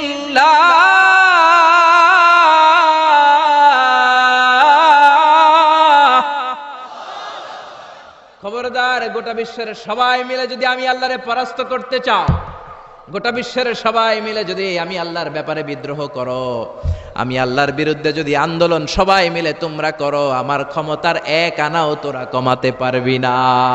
সুবহানাল্লাহ। তার মানে আমাদের ক্ষমতার সাথে আল্লাহর ক্ষমতার কোনো মিল নাই। চিল্লায় বলেন ঠিক কিনা? আবার বুঝে শুনে উত্তর দেন। অনেক দেশে দেখবেন রাজার বয়স এত হইছে, বয়সের ভারে নুজ্জ হয়ে 70-80-তে পৌঁছে গেছে, কয় আই আর 57, আমি অবসরে যাব, সেলফ রিটায়ারমেন্ট, স্বেচ্ছায় অবসরে যাব। এরকম হয় না? অনেক রাজা, সুলতান, প্রেসিডেন্ট স্বেচ্ছায় অবসরে চলে যায়। তো আল্লাহরও তো অনেক বয়স হয়েছে, এখন আল্লাহর অবসরে যাওয়ার সময় এসেছে। বয়স হয় নাই, এত বছর উনি ক্ষমতা চালায়, এখনো বয়স হয় নাই। উনি ক্লান্ত হয় না? উনার ঘুমে ধরে না? আল্লাহ বললেন খবরদার, লা তাখুযুহু সিনাতুন ওয়ালা নাওম, আমার ঘুম নাই, আমার কোনো নিদ্রা নাই, আমার কোনো তন্দ্রা নাই, আমার কোনো ঝিমুনি নাই। ওয়ালা ইয়াউদুহু হিফযুহুমা ওয়া হুয়াল আলিয়ুল আযীম। এই পুরো মহাবিশ্বটা পরিচালনা করতে যে আমি আল্লাহ ক্লান্ত হই না, আমি আল্লাহর তন্দ্রা আসে না, আমি আল্লাহর ঝিমুনি আসে না, আমি আল্লাহর ঘুম আসে না। আমি আল্লাহ একাই মহাবিশ্বের সব ক্ষমতার মালিক। ঠিক কি না? এজন্য আল্লাহ বললেন তাবারাকাল্লাযী বিয়াদিহিল মুলকু ওয়া হুয়া আলা কুল্লি শাইইন কাদির। মহান সেই সত্তা যার হাতে ক্ষমতা। ক্ষমতা কার হাতে? সবাই বলেন না, ক্ষমতা কার হাতে? নাকি আপনাদের হাতে? আর কোনদিন বলবেন জনগণ সকল ক্ষমতার উৎস? আর কোনদিন বলবেন সকল ক্ষমতার উৎস হচ্ছে একজন, তিনি কে? আওয়াজ করে বলতে হবে, তিনি কে? আমরা বললাম আল্লাহ, বুঝলাম আপনি ক্ষমতার মালিক, আর কিসের মালিক বলেন? আল্লাহ বললেন আল্লাযী খালাকাল মাউতা ওয়াল হায়াতা লিয়াবলুয়াকুম আইয়ুকুম আহসানু আমালা ওয়া হুয়াল আজিজুল গফুর। আমি শুধু ক্ষমতারই মালিক নই, আমি এমন আল্লাহ যে আল্লাহ জীবন তৈরি করলাম, যে আল্লাহ মরণ তৈরি করলাম। আমি জীবনেরও মালিক, মরণেরও মালিক। আমাদেরকে জীবন দিয়েছে কে? মরণ দিয়েছে কে? আমাদের প্রাণ ভিক্ষা দিতে পারে কে? নাকি আপনাদের রাষ্ট্রপতি? আপনাকে রাষ্ট্রপতি তো নাকি প্রাণ ভিক্ষা দেয়, দেয় না? আরে রাষ্ট্রপতিরও তো প্রাণ ভিক্ষা দিবে আল্লাহ। চিল্লায় বলেন ঠিক কিনা? আল্লাহ বললেন আমি এমন আল্লাহ আল্লাযী খালাকাল মাউতা ওয়াল হায়াতা লিয়াবলুয়াকুম আইয়ুকুম আহসানু আমালা। তোমরা কে কেমন আমল করো এটা দেখার জন্য আমি জীবন বানালাম, মরণ বানালাম, আর জীবন মরণের মাঝখানে তৈরি করলাম রূহ। রূহ তৈরি করলাম। কি তৈরি করলাম? রূহ মানুষ তৈরি করতে পারে না, রূহ তৈরি করতে পারে একজন, তিনি কে? মানুষ কম্পিউটার তৈরি করতে পারে, প্লেন বানাতে পারে, রকেট বানাতে পারে, রোবট বানাতে পারে, সুফিয়া খালারে বানাতে পারে, কিন্তু রূহ বানাতে পারে না। সুফিয়া খালারে চিনেন? আপনারাও চিনেন? আহা, মেয়েদের মতো লিপস্টিক দেয়া হয়েছে ওর ঠোঁটে, মেয়ের আকৃতি দেয়া হয়েছে, অবয়ব দেয়া হয়েছে। সুফিয়া রোবটটাকে দেখে আমার প্রতিবন্ধী মনে হলো। এমনে তাকায়, এমনে করে, এমনে করে, এমনে করে, আর ভেতরে সফটওয়্যারে সব সেট করে দেয়া, যেটা রিমোট কন্ট্রোলে চাপে ওই অনুযায়ী বলে। চিল্লায় বলেন ঠিক কিনা? যারা এই সুফিয়াকে বানিয়েছে, কিয়ামতের দিন আল্লাহ বলবে এই সুফিয়ার ভেতরে রূহ দে, এই সুফিয়ার ভেতরে রূহ দে। যারা এই সুফিয়া নিয়ে পৃষ্ঠপোষকতা করেছে, বিদেশ থেকে দেশে এনেছে, সবাইকেই আল্লাহর সেদিন বিচারের ট্রাইব্যুনালের, সুপ্রিম কোর্টের কারাগারে কাঠগড়ায় আসামি হয়ে দাঁড়াতে হবে। চিল্লায় বলেন ঠিক কিনা? এজন্য আল্লাহ ডেকে বললেন, গোলাম আমি জীবন বানালাম, মরণ বানালাম, জীবন মরণের মাঝখানে বানালাম রুহু। এই রুহু থাকলে তুমি জিন্দা, রুহুটা না থাকলে তুমি হয়ে যাও মুর্দা। এই যে মিজানুর রহমান আজারি কথা বলতেছে, হাসে, হাত নাড়ে, কথা বলে, কারণ রুহু আছে। এই রুহুটা বের হয়ে গেলে লাশ হয়ে পড়ে যেতে হবে। চিল্লায় বলেন ঠিক কিনা? মক্কার কাফিররা বলল, আব্দুল্লাহর বেটা মুহাম্মদ, রুহু কাকে বলে আমাদের বলো। রুহু দেখতে কেমন, কেমন করে দেহের মধ্যে রুহু ঢুকে, কেমন করে রুহুটা দেহ থেকে উড়াল দেয়, এই রুহুর ব্যাপারে তথ্য দিতে পারলে কালিমা পড়ে সবাই মুসলমান হয়ে যাব। আপনারা রুহু দেখছেন কেউ? আপনার দাদা যে মারা গেল, বাবা যে মারা গেল, রুহুটা যে উড়াল দিল, দেখছেন? কালার কেমন, সাইজ কতটুকু, ওজন কতটুকু, দেখতে কেমন? আমরা কেউ রুহু দেখেছি? চিল্লায় বলেন দেখেছি। বিশ্বনবীরে বলা হলো, আব্দুল্লাহর বেটা মুহাম্মদ, রুহু কারে বলে যদি বলতে পারো কালিমা পড়বো। বিশ্বনবী বলতে পারে না, কারণ বিশ্বনবী মন গড়া কোনো কথা বলেন না, আকাশ থেকে গ্রিন সিগন্যাল আসলে তবেই বলেন, ঠিক কিনা? বিশ্বনবী আল্লাহ তাআলার পক্ষ থেকে গ্রিন সিগন্যাল পাওয়ার জন্য উপরে তাকিয়ে রইলেন, আয়াত নাজিল হয়ে গেল। ইয়াসআলুনাকা আনির রূহি কুলির রূহু মিন আমরি রাব্বি ওয়া মা উতীতুম মিনাল ইলমি ইল্লা কালিলা। ও নবী, লোকেরা আপনারা জিজ্ঞেস করে রূহু কাকে বলে, মা হুয়া রূহ, হোয়াট ইজ দ্য স্পিরিট? আপনি বলে দেন রূহু হলো আল্লাহর পক্ষ থেকে স্পেশাল অর্ডার। আল্লাহর অর্ডারে এই রূহুটা দেহের মধ্যে ঢোকে, আবার আল্লাহর অর্ডারে রূহু বের হয়ে যায়। আল্লাহু আকবার। এই রূহুটা মানুষের দেহে ঢুকে কার অর্ডারে, আবার বের হয়ে যাবে কার অর্ডারে? পৃথিবীর যত বিজ্ঞানীরা আছে সবাই মিলেও কি একটা রূহু বানাতে পারবে? জোরে বলেন না, রূহু বানাতে পারবে?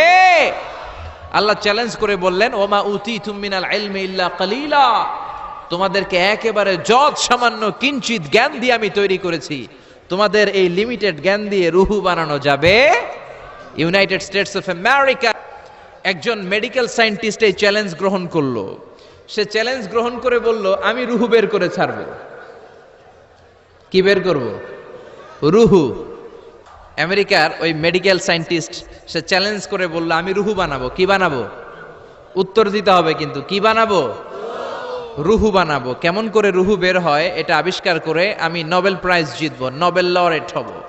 7 বছর সে গবেষণা করলো, মুমূর্ষু রোগীদের নিয়ে, মুমূর্ষু রোগী নিয়ে বসে থাকে, কখন রুহুটা বের হবে, রুহু ধরার জন্য বসে থাকে। কিন্তু 7 বছরে হাজার হাজার মুমূর্ষু রোগীর দেহ থেকে রুহু উড়াল দিছে, কিন্তু রুহু ধরতে পারে নাই। সুবহানাল্লাহ কইবেন না? আচ্ছা, এইবার তার মাথায় একটা চিন্তা আসলো, না এই পন্থায় হাঁটলে তো হবে না, আমি একটা কাজ করি, বুলেট প্রুফের গ্লাস দিয়ে একটা ছোট্ট গ্লাসের রুম বানাই, ওই গ্লাসের ভেতরে মুমূর্ষু রোগী ঢুকায় দিব। বুলেট প্রুফ চিনেন তো? মানে গুলি মারলেও গুলি ঢুকবে না। আমাদের মাননীয় প্রধানমন্ত্রী, রাষ্ট্রপতি মহোদয়, ওনারা যে গাড়িগুলো চালায় এগুলো কিন্তু বুলেট প্রুফ, জানেন? গুলি মারলে গুলি ঢুকে না। তো উনি বুলেট প্রুফ গ্লাস দিয়ে, টেম্পার্ড গ্লাস দিয়ে ছোট্ট একটা রুম বানালেন, কাচের গ্লাস। উনি মনে মনে ভাবলেন, মুমূর্ষু রোগী যদি এই কাচের গ্লাসের ভেতরে ঢুকাই, যেহেতু বুলেট প্রুফ, কিছু ঢুকেও না, বাইরে হয় না, রুহু বাইরেবো কেমনে দেখি। তো কাচের গ্লাস বানিয়ে তার টিমের সবাইকে বলল, আইসিইউ থেকে একটা মুমূর্ষু রোগীকে ধরে আনো, আজকে আমি রুহু ধরে ছাড়ুম।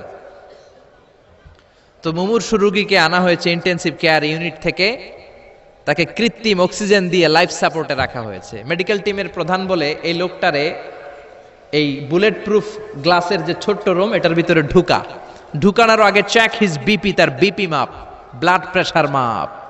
তো মেপে দেখে ঠিক আছে। ওজন মাপ, বলে ওজন মাপা হলো, ওজন হচ্ছে 80 কেজি, 80 কিলোগ্রাম। কত কেজি? 80। সবাই বলেন কত কেজি? 80 কেজি। এবার মেডিকেল টিমের প্রধান বলে, মুমূর্ষু রোগীটার ভিতরে ঢুকিয়ে দে। ঢুকানো হলো। এবার সে বলল, লাইফ সাপোর্ট খুলে ফেল। সবাই বলে, স্যার লাইফ সাপোর্ট খুলে ফেললে তো মরে যাবে। মেডিকেল টিমের প্রধানকে মারার জন্যই তো আনছি, এটার না মারলে আমি রুহু পামু কেমনে? এটা রুহুটা তো বের করতে হবে দেহ থেকে। তো যেই কথা সেই কাজ, ঢুকানো হলো, লাইফ সাপোর্ট খুলে ফেলা হলো। লোকটা গ্লাস ফিটিং করা রুমের ভেতরে ছটফট ছটফট করতে করতে দুনিয়া থেকে বিদায় নাই। এবার মেডিকেল টিমের প্রধান রুহু খুঁজতেছে, দুনিয়া থেকে বিদায়, তার মানে তো রুহু বের হয়ে গেছে, কিন্তু রুহু আর খুঁজে পায় না। গ্লাসের এই দিকে তাকায়, ওই দিকে তাকায়, নিচে উপরে ডানে বায়ে সামনে পেছনে, কোথাও রুহু নাই। রুহু খুঁজে পাওয়া যায় না। সে ভাবলো আমি গ্লাসের দরজাটা খুলে হাত দিয়ে এরকম বাইং মাছ যেমনি হাতায়, এরকম হাতাইলে হয়তো রুহু পাবো। তো কাচের গ্লাস খুলে হাত দিয়ে এরকম হাতানো শুরু করলো, হাতাতে হাতাতে পুরো গ্লাস ফিটিং করা রুমের ভিতরে সব খুঁজে ফেললো, কিন্তু রুহু খুঁজে পাওয়া যায় নাই। লোকটাকে বের করা হলো, উনি বললেন চেক হিজ বিপি, বিপি মাপতো। সবাই বলে স্যার এটা তো ময়রা ভূত হয়ে গেছে, এখন তো বিপি নাই। বিপি বুঝেন তো, ব্লাড প্রেশার, এই যে ধাক্কাটা অলিন্দ নিলয়, সিস্টলিক ডায়াস্টলিক, জন্মের পর থেকেই আমাদের এই যে দম নেয়া আর দম ছেড়ে দেওয়ার খেলাটা আছে না নাই? কথা বলেন। এই যে ফুসফুস দম নেয় দম ছেড়ে দেয়, শীতের রাতে আপনি কম্বল গায়ে দিয়ে ঘুমায় যান, আপনার দমও কি ঘুমায় যায়? আপনার দম ঘুমাইলে তো আপনি ঠুস। আয় রে মানুষ রঙিন ফানুস, দম ফুরাইলে তবু তো ভাই কারোরই নাই একটুখানি। আয় রে মানুষ রঙিন ফানুস, রঙিন ফানুস, আয় রে মানুষ। পড়েন আল্লাহু আকবার। এবার মেডিকেল টিমের প্রধান বলে চেক হিজ বিপি, বিপি মাপ। সবাই বলে বিপি নাই, কিন্তু ওজন আছে না নাই? মরার পরেও তো একটা লাশের ওজন থাকে কি থাকে না? এবার মেডিকেল টিমের প্রধান বলে চেক হিজ ওয়েট, ওজন মাপ। এবার ওজন স্কেলে শোয়ানোর পরে দেখা গেল লোকটা মরার আগে ছিল 80, এখন হয়ে গেছে 78 কেজি। কয় কেজি? মরার আগে লোকটা ছিল কয় কেজি? মরার পরে ওজন দেওয়ার পরে ওজন হয়ে গেছে কয় কেজি? কমছে কয় কেজি? মেডিকেল টিমের প্রধান কয় আমি পাইছি। সবাই কয় কি পাইছেন? মেডিকেল টিমের প্রধান কয় ওইডা। সবাই কয় কোনডা? কয় রুহু। কেমনে পাইলেন? কয় মরার আগে ছিল 80 কেজি, মরার পরে 78 কেজি, কমছে 2 কেজি। তার মানে যেটা উড়াল দিছে ওইটাই 2 কেজি। পাইছে ঘোড়ার ডিম। কিন্তু বিজ্ঞানীদের নিয়ম হচ্ছে আপনি একটা রেজাল্ট দিয়েই ফাইনাল জাজমেন্ট দিতে পারবেন না, আপনার আরো কিছু নমুনা সংগ্রহ করতে হবে। সে বলল আরেকটা রোগীকে আইসিইউ থেকে নিয়ে আয়, ওজন মাপ, বিপি মাপ। বিপি ওকে, ওজন কত? 70 কেজি। দ্বিতীয় যে লোকটাকে আনা হলো তার ওজন 70 কেজি। চিল্লায় বলেন কয় কেজি? 70। এবার গ্লাসের ভিতরে ঢুকানোর পরে অক্সিজেনের মাস্কটা খুলে ফেলা হলো। এই লোকটা অক্সিজেনের অভাবে ছটফট ছটফট করতে মরে গেল। মরার পরে আবার রুহু খুঁজে, কিন্তু গ্লাসের ভিতরে রুহু নাই। এই লোকটাকেও বের করে মেডিকেল টিমের প্রধান বলে চেক হিজ বিপি, বিপি মাপ। সবাই বলে বিপি নাই, কিন্তু ওজন আছে না নাই? এই লোকটার ওজন মরার আগে কত কেজি? 70। এবার ওজন দিয়া দেখে এই মৃত লোকটার ওজন হয়ে গেছে 71 কেজি। কয় কেজি? আগেরটা তো কম ছিল, মিলানো গেছে। এবার যাবি কই? হ্যাঁ, আগেরটা 2 কেজি কমেছে। মনে মনে চিন্তা ছিল, রুহু যেটা ছিল উড়াল দিয়েছে, রুহু নাই, 2 কেজি কমেছে। এবার ছিল 70 কেজি, মরার পরে আরো বেড়ে গেছে 1 কেজি। এবার যাবে কই? আল্লাহ বলে কিয়ামত পর্যন্ত বিপি মাপতে পারবা, কিয়ামত পর্যন্ত বুলেট প্রুফের গ্লাসের ভিতরে লাশ ঢুকাতে পারবা, বের করতে পারবা, কিন্তু রুহু খুঁজে বের করতে পারবা না। ঠিক কি না? ইয়াসআলুনাকা আনির রূহি কুলির রূহু মিন আমরি রাব্বি ওয়া মা উতীতুম মিনাল ইলমি ইল্লা কালিলা। নবী লোকেরা আপনার রুহের ব্যাপারে জিজ্ঞেস করে, আপনি সোজা সাপটা লোকদেরকে বলে দেন রুহু হলো আমার আল্লাহর আদেশ মাত্র। আল্লাহর আদেশে দেহে ঢুকে, আল্লাহর আদেশে বের হয়। পৃথিবীর কোনো মানুষ রুহু খুঁজে বের করতে পারবে না। সে বের করতে পারে নাই, কারণ মানুষ মরে গেলে এক একজনের দেহের অবস্থা এক এক রকম। কারো হাতটা টাইট হয়ে যায়, খিচুনি দিয়ে দেহের সবকিছু জমাট বেঁধে যায়, ওজন কিছু বেড়ে যায়। আবার কারো দেহটা ফেসফেসে হয়ে যায়, দেহের পেটের ভেতরে যত গ্যাস ছিল এগুলো বের হয়ে দেহটা পাতলা হয়ে যায়। পাতলা হোক আর ভারী হোক, ওইটা মেজারমেন্ট করে রুহু খুঁজে বের করা যায় না। চিল্লায় বলেন ঠিক কিনা? আমরা বললাম আল্লাহ, বুঝলাম আপনি ক্ষমতার মালিক, আপনি রুহুর মালিক, আর কিসের মালিক বলেন?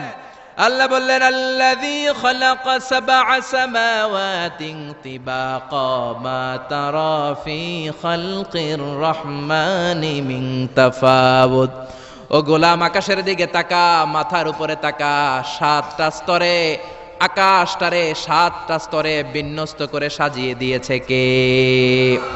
আবার আল্লাহ বললেন ওয়ালাকাদ যায়্যানাস সামাআদ দুনিয়া বিমাসাবিহা ওয়া জাআলনাহা রুজুমান লিশ-শায়াতিন। আমি এই পৃথিবীর কাছের আকাশটাকে, প্রথম আকাশটাকে চমৎকার চমৎকার তারা দিয়ে সুশোভিত করে দিয়েছি। সুবহানাল্লাহ। এই যে খালি চোখে উপরের দিকে যে আপনারা তাকান, তাকালে যেটা দেখা যায় এটা কি আকাশ? কথা বলেন না, এটা আকাশ না, এটা মহাশূন্য। এটা কি? জোরে বলেন, এটা কি? স্পেস, ফাদা। এটা মহাশূন্য। আপনি উপরের দিকে তাকালে যেটা দেখেন এটা প্রথম আকাশের মহাশূন্য। কথা খেয়াল করে বুঝতে হবে। তার অনেক অনেক উপরে প্রথম আকাশ, তারপরে দ্বিতীয় আকাশের মহাশূন্য, তারপরে দ্বিতীয় আকাশ, তারপরে তৃতীয় আকাশের মহাশূন্য, তারপরে তৃতীয় আকাশ, তারপরে চতুর্থ আকাশের মহাশূন্য, তারপরে চতুর্থ আকাশ। এভাবে একটার চেয়ে আরেকটা বড়। কত বড়? বিষ্ণু বললেন, তোমার হাতের আংটিটা খুলে যদি সাহারা মরুভূমির উপরে ছুঁড়ে ফেলে দাও, সাহারা মরুভূমির তুলনায় তোমার হাতের আংটি যত ছোট, আল্লাহর দ্বিতীয় আসমানের তুলনায় আল্লাহর প্রথম আসমানটা ঠিক তত ছোট। সুবহানাল্লাহ। বাড়িতে যে বললেন, একটার চেয়ে আরেকটা বড়। প্রথম আসমানের চেয়ে দ্বিতীয় আসমান বড়, দ্বিতীয় আসমানের চেয়ে তৃতীয় আসমান বড়, ওইটার চেয়ে চতুর্থ, পঞ্চম, ষষ্ঠ, সপ্তম ওইটা বড়, তার উপরে বর্ডার এলাকা সিদরাতুল মুনতাহা বড়, তার চেয়ে বড় হচ্ছে লৌহে মাহফুজ, তার চেয়ে বড় আল্লাহর আরশ, তার চেয়ে বড় আল্লাহর কুরসি, তার উপরে আল্লাহর ৭০,০০০ নূরের পর্দার প্রথম পর্দাটা মহাবিশ্বের সবকিছুর চাইতে বড়। আল্লাহর এই সৃষ্টির তুলনায় কত ক্ষুদ্র আমি, কত তুচ্ছ আমি, কত নগণ্য আমি। এই যে আড়াইবাড়ি দরবার, এটার কোন থানায় পড়েছে? কসবা। কসবা হচ্ছে ব্রাহ্মণবাড়িয়ার একটা থানা, তাই না? ব্রাহ্মণবাড়িয়া হচ্ছে বাংলাদেশের ৬৪টা জেলার একটা জেলা। এরকম ৬৪টা জেলা মিলে সুজলা সুফলা শস্য শ্যামলা ডিজিটাল বাংলাদেশ, ঠিক কিনা? আর এই ডিজিটাল বাংলাদেশ এই পৃথিবীর সবচেয়ে বড় দেশ নাকি? হ্যাঁ, তাহলে ছোট্ট সাইজের একটা দেশ। এই যে পাশের ভারত, এই ভারতও বাংলাদেশের চেয়ে ২০-২৫ গুণ বড়। কানাডা প্রায় ১০০ গুণ বড়, রাশিয়া প্রায় ১৫০ গুণ বড়। এরকম ২০০টা দেশ নিয়ে পৃথিবীর ৩০ ভাগ স্থল, বাকি ৭০ ভাগ শুধু হানি আর হানি। বুঝতে পারছেন? ৩০ ভাগ হচ্ছে স্থল, বাকি ৭০ ভাগ জল। এই পুরোটা মিলে আমাদের পৃথিবী। এই পৃথিবী হচ্ছে সৌরজগতের খুব ছোট্ট সাইজের একটা গ্রহ। সৌরজগৎ নিয়ে যাদের কিছু পড়াশোনা আছে তারা জানবেন, এই সৌরজগতের একটা ছোট্ট বালিকণার চেয়েও ছোট সাইজের একটা গ্রহ হচ্ছে পৃথিবী। এই সৌরজগতের যে গ্রহগুলো আছে, এমনও গ্রহ আছে যেগুলো পৃথিবীর চাইতে সাইজে অনেক বড়। বৃহস্পতি নামে একটা গ্রহ আছে, বিশাল বড় সাইজের গ্রহ। যেই সূর্যের আলো পেয়ে আমরা বেঁচে আছি, এই সূর্যটা পৃথিবী থেকে ১৩ লক্ষ গুণ বড়। সুবহানাল্লাহ। বাড়িতে যে দেখছেন, বাড়িতে যে বলতে বললে এদিকে বলে ফেলায়, আসতে বলতে বললে চিল্লায় বলে। ডিজিটাল সিস্টেম, সরকার ডিজিটাল, দেশ ডিজিটাল, বক্তা ডিজিটাল, শ্রোতাও ডিজিটাল। আশা করি মাইকটাও ডিজিটাল না? আলহামদুলিল্লাহ, ডিজিটাল হতে হবে। তো এই সূর্যটা পৃথিবী থেকে ১৩ লক্ষ গুণ বড়। কত লক্ষ? Can you imagine, can you guess? এটা কি আপনি কল্পনা করতে পারেন? ১৩ লক্ষ পৃথিবী সূর্যের মধ্যে রাখার জায়গা করে দিয়েছে কে? সূর্য কি পৃথিবী থেকে মাত্র ১৩ গুণ বড়? ১৩০০ গুণ, ১৩,০০০ গুণ, ১৩ লক্ষ গুণ। তার মানে কি সূর্যই মহাবিশ্বের সবচেয়ে বড় গ্রহ, বড় তারা না। ব্যাটেল জিউস নামে একটা তারা আছে, যে সূর্য পৃথিবী থেকে ১৩ লক্ষ গুণ বড়। ওই ব্যাটেল জিউস তারা আবার ওই সূর্যের চেয়ে ৩৩ কোটি গুণ বড়। তার মানে ব্যাটেল জিউস তারাই মহাবিশ্বের সবচেয়ে বড় তারা না। ব্যাটেল জিউসের চেয়েও যে কত বড় তারা আছে তার কোনো ইয়ত্তা নাই। এরকম লক্ষ লক্ষ, মিলিয়ন, বিলিয়ন, ট্রিলিয়ন, জিলিয়ন, ফিলিয়ন, অক্ট্রিলিয়ন, কত অক্ট্রিলিয়ন তারা যে আমাদের গ্যালাক্সি মিল্কি ওয়েতে আছে, ইউনাইটেড স্টেটস অফ আমেরিকার নাসার বিজ্ঞানীরা আজও হদিস করতে পারে নাই। চিল্লায় কোন আল্লাহু আকবার। সূর্যের পরে পৃথিবীর সবচেয়ে কাছের তারার নাম হচ্ছে প্রক্সিমা সেন্ট্রাই, তারপরে আলফা সেন্ট্রাই এ, আলফা সেন্ট্রাই বি, ইটা ক্যারিনা, ব্যাটেল জিউস একটার চেয়ে আরেকটা বড়। আসেন এই শীতের রাতে আমরা সূর্যের পরে পৃথিবীর সবচেয়ে কাছের যেই তারা প্রক্সিমা সেন্ট্রাই, এই শীতকালের একটা পিকনিক করে আসি ওখান থেকে। প্রক্সিমা সেন্ট্রাইতে আমরা পিকনিক করতে যাব, যাবেন? ওখানে যদি আমরা শীতকালীন পিকনিক করতে যাই তাহলে আমাদের কত সময় লাগবে ছোট্ট একটা আইডিয়া দেই। তো আমরা যে পিকনিকে যাব, যারা যারা হাত তোলেন, কিভাবে যাইবেন? গাড়িতে? কেন? প্লেনে? রকেটে? হ্যাঁ, রকেটে যাইতে হবে, প্লেনে যাওয়া যাবে না। কারণ বর্তমান বিশ্বে সবচেয়ে দ্রুতগামী যে প্যাসেঞ্জার প্লেন আবিষ্কার হয়েছে, এটার নাম হচ্ছে বোম সুপারসনিক। কি নাম? Bomb supersonic. Bomb bomb Afridi না, আবার বোম সুপারসনিক। এটা ঘন্টায় চলে ১৩০০ কিলোমিটার বেগে। এটা দিয়েও যাওয়া যাবে না। কারণ কোনো প্যাসেঞ্জার বিমান দিয়ে এই যে মাধ্যাকর্ষণ শক্তি এটাকে ডিঙানো যায় না, আমাদেরকে যেতে হবে রকেট দিয়ে। কোন রকেট দিয়ে যাব? যেই রকেট দিয়ে নীল আর্মস্ট্রং, এডউইন অলড্রিন আর মাইকেল কলিন্স 1969-এ চাঁদে নেমেছিল।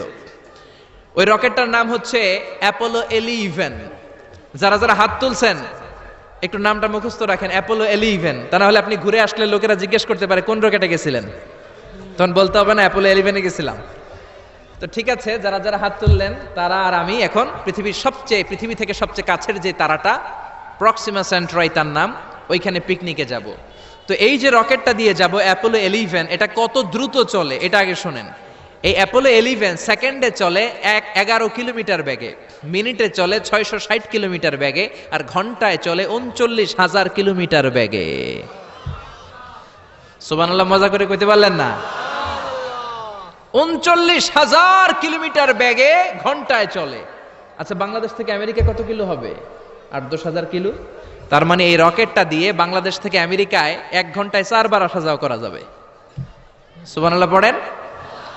তো যারা যারা হাত তুলেছেন, আসেন আমরা এই রকেট দিয়ে পৃথিবীর সবচাইতে কাছের তারা প্রক্সিমা সেন্ট্রাইতে শীতকালের পিকনিকে যাব। কিন্তু যাবেন যে কত সময় লাগবে এটাও তো জানার দরকার আছে না নাই? যেই রকেটটা অ্যাপোলো 11 ঘন্টায় চলে কত হাজার কিলোমিটার বেগে? 39,000 কিলোমিটার বেগে। 39,000 কিলোমিটার বেগে ছোটে এরকম একটা রকেট দিয়ে যদি পৃথিবীর সবচেয়ে কাছের তারায় আমরা পৌঁছতে চাই, আমাদের 1,15,000 বছর লেগে যাবে। Can you imagine? আপনি কি কল্পনা করতে পারেন যে রকেটটা ঘন্টায় ছুটবে আপনাকে নিয়ে 39,000 কিলোমিটার বেগে, ওই রকেটটা দিয়ে পৃথিবীর সবচেয়ে কাছের যে তারাটা ওইটাতে পৌঁছতে আমাদের 1,15,000 বছর লেগে যাবে। তার মানে আল্লাহ যদি বলে যা আজহারি কি আর করবি, তোর যখন এত শখ হয়েছে, যারা যারা হাত তুলছে তোরে আর ওদেরকে আমি 1,15,000 বছর হায়াত দিয়ে দিলাম। তা আমরা যদি যাইতে শুরু করি, বাকি যারা হাত তোলে নাই এরা মরে ভূত হয়ে যাবে।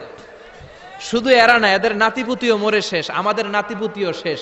সবাই মরতে মরতে মরতে মরতে 6,000 প্রজন্ম, 6,000 জেনারেশন যখন মরে ভূত হয়ে যাবে, তখন আমাদের ওই তারার মধ্যে নামার সময় হবে। সুবহানাল্লাহ কইবেন না?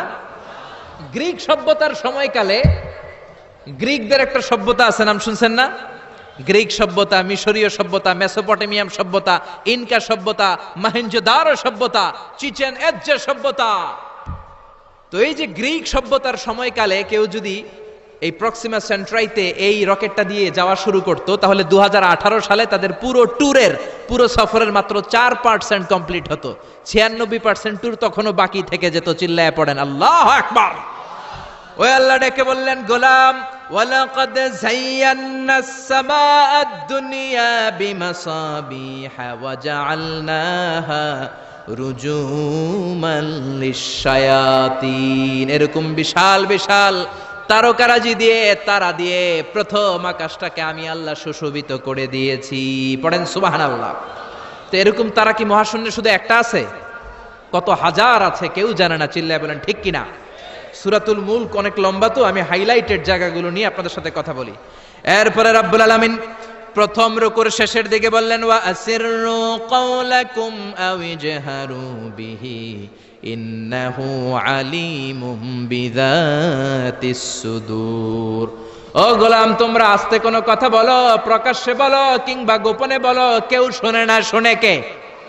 চিল্লায় বলেন, কেউ যেটা দেখে না দেখে কে? কেউ যেটা শোনে না শোনে কে? দুনিয়ার সবার চোখ আপনি ফাঁকি দিতে পারবেন, আমার আল্লাহর চোখ ফাঁকি দেয়া যাবে নাকি? আচ্ছা বলেন তো, পুলিশের চোখ ফাঁকি দেয়া যায় কি যায় না? র্যাবের চোখ, বিমানবন্দরে কাস্টমস অফিসারের চোখ, দুর্নীতি দমন কমিশনের অফিসারের চোখ, পরীক্ষার হলে ম্যাজিস্ট্রেটের চোখ, কিন্তু আমার আল্লাহর চোখ ফাঁকি দেয়া যায়? আপনি রাত্রিবেলা দরজা বন্ধ করে, জানলা আটকে দিয়ে, বাতি বন্ধ করে পাপ করেছেন, অন্যায় করেছেন, কেউ দেখে নাই, দেখেছে কে?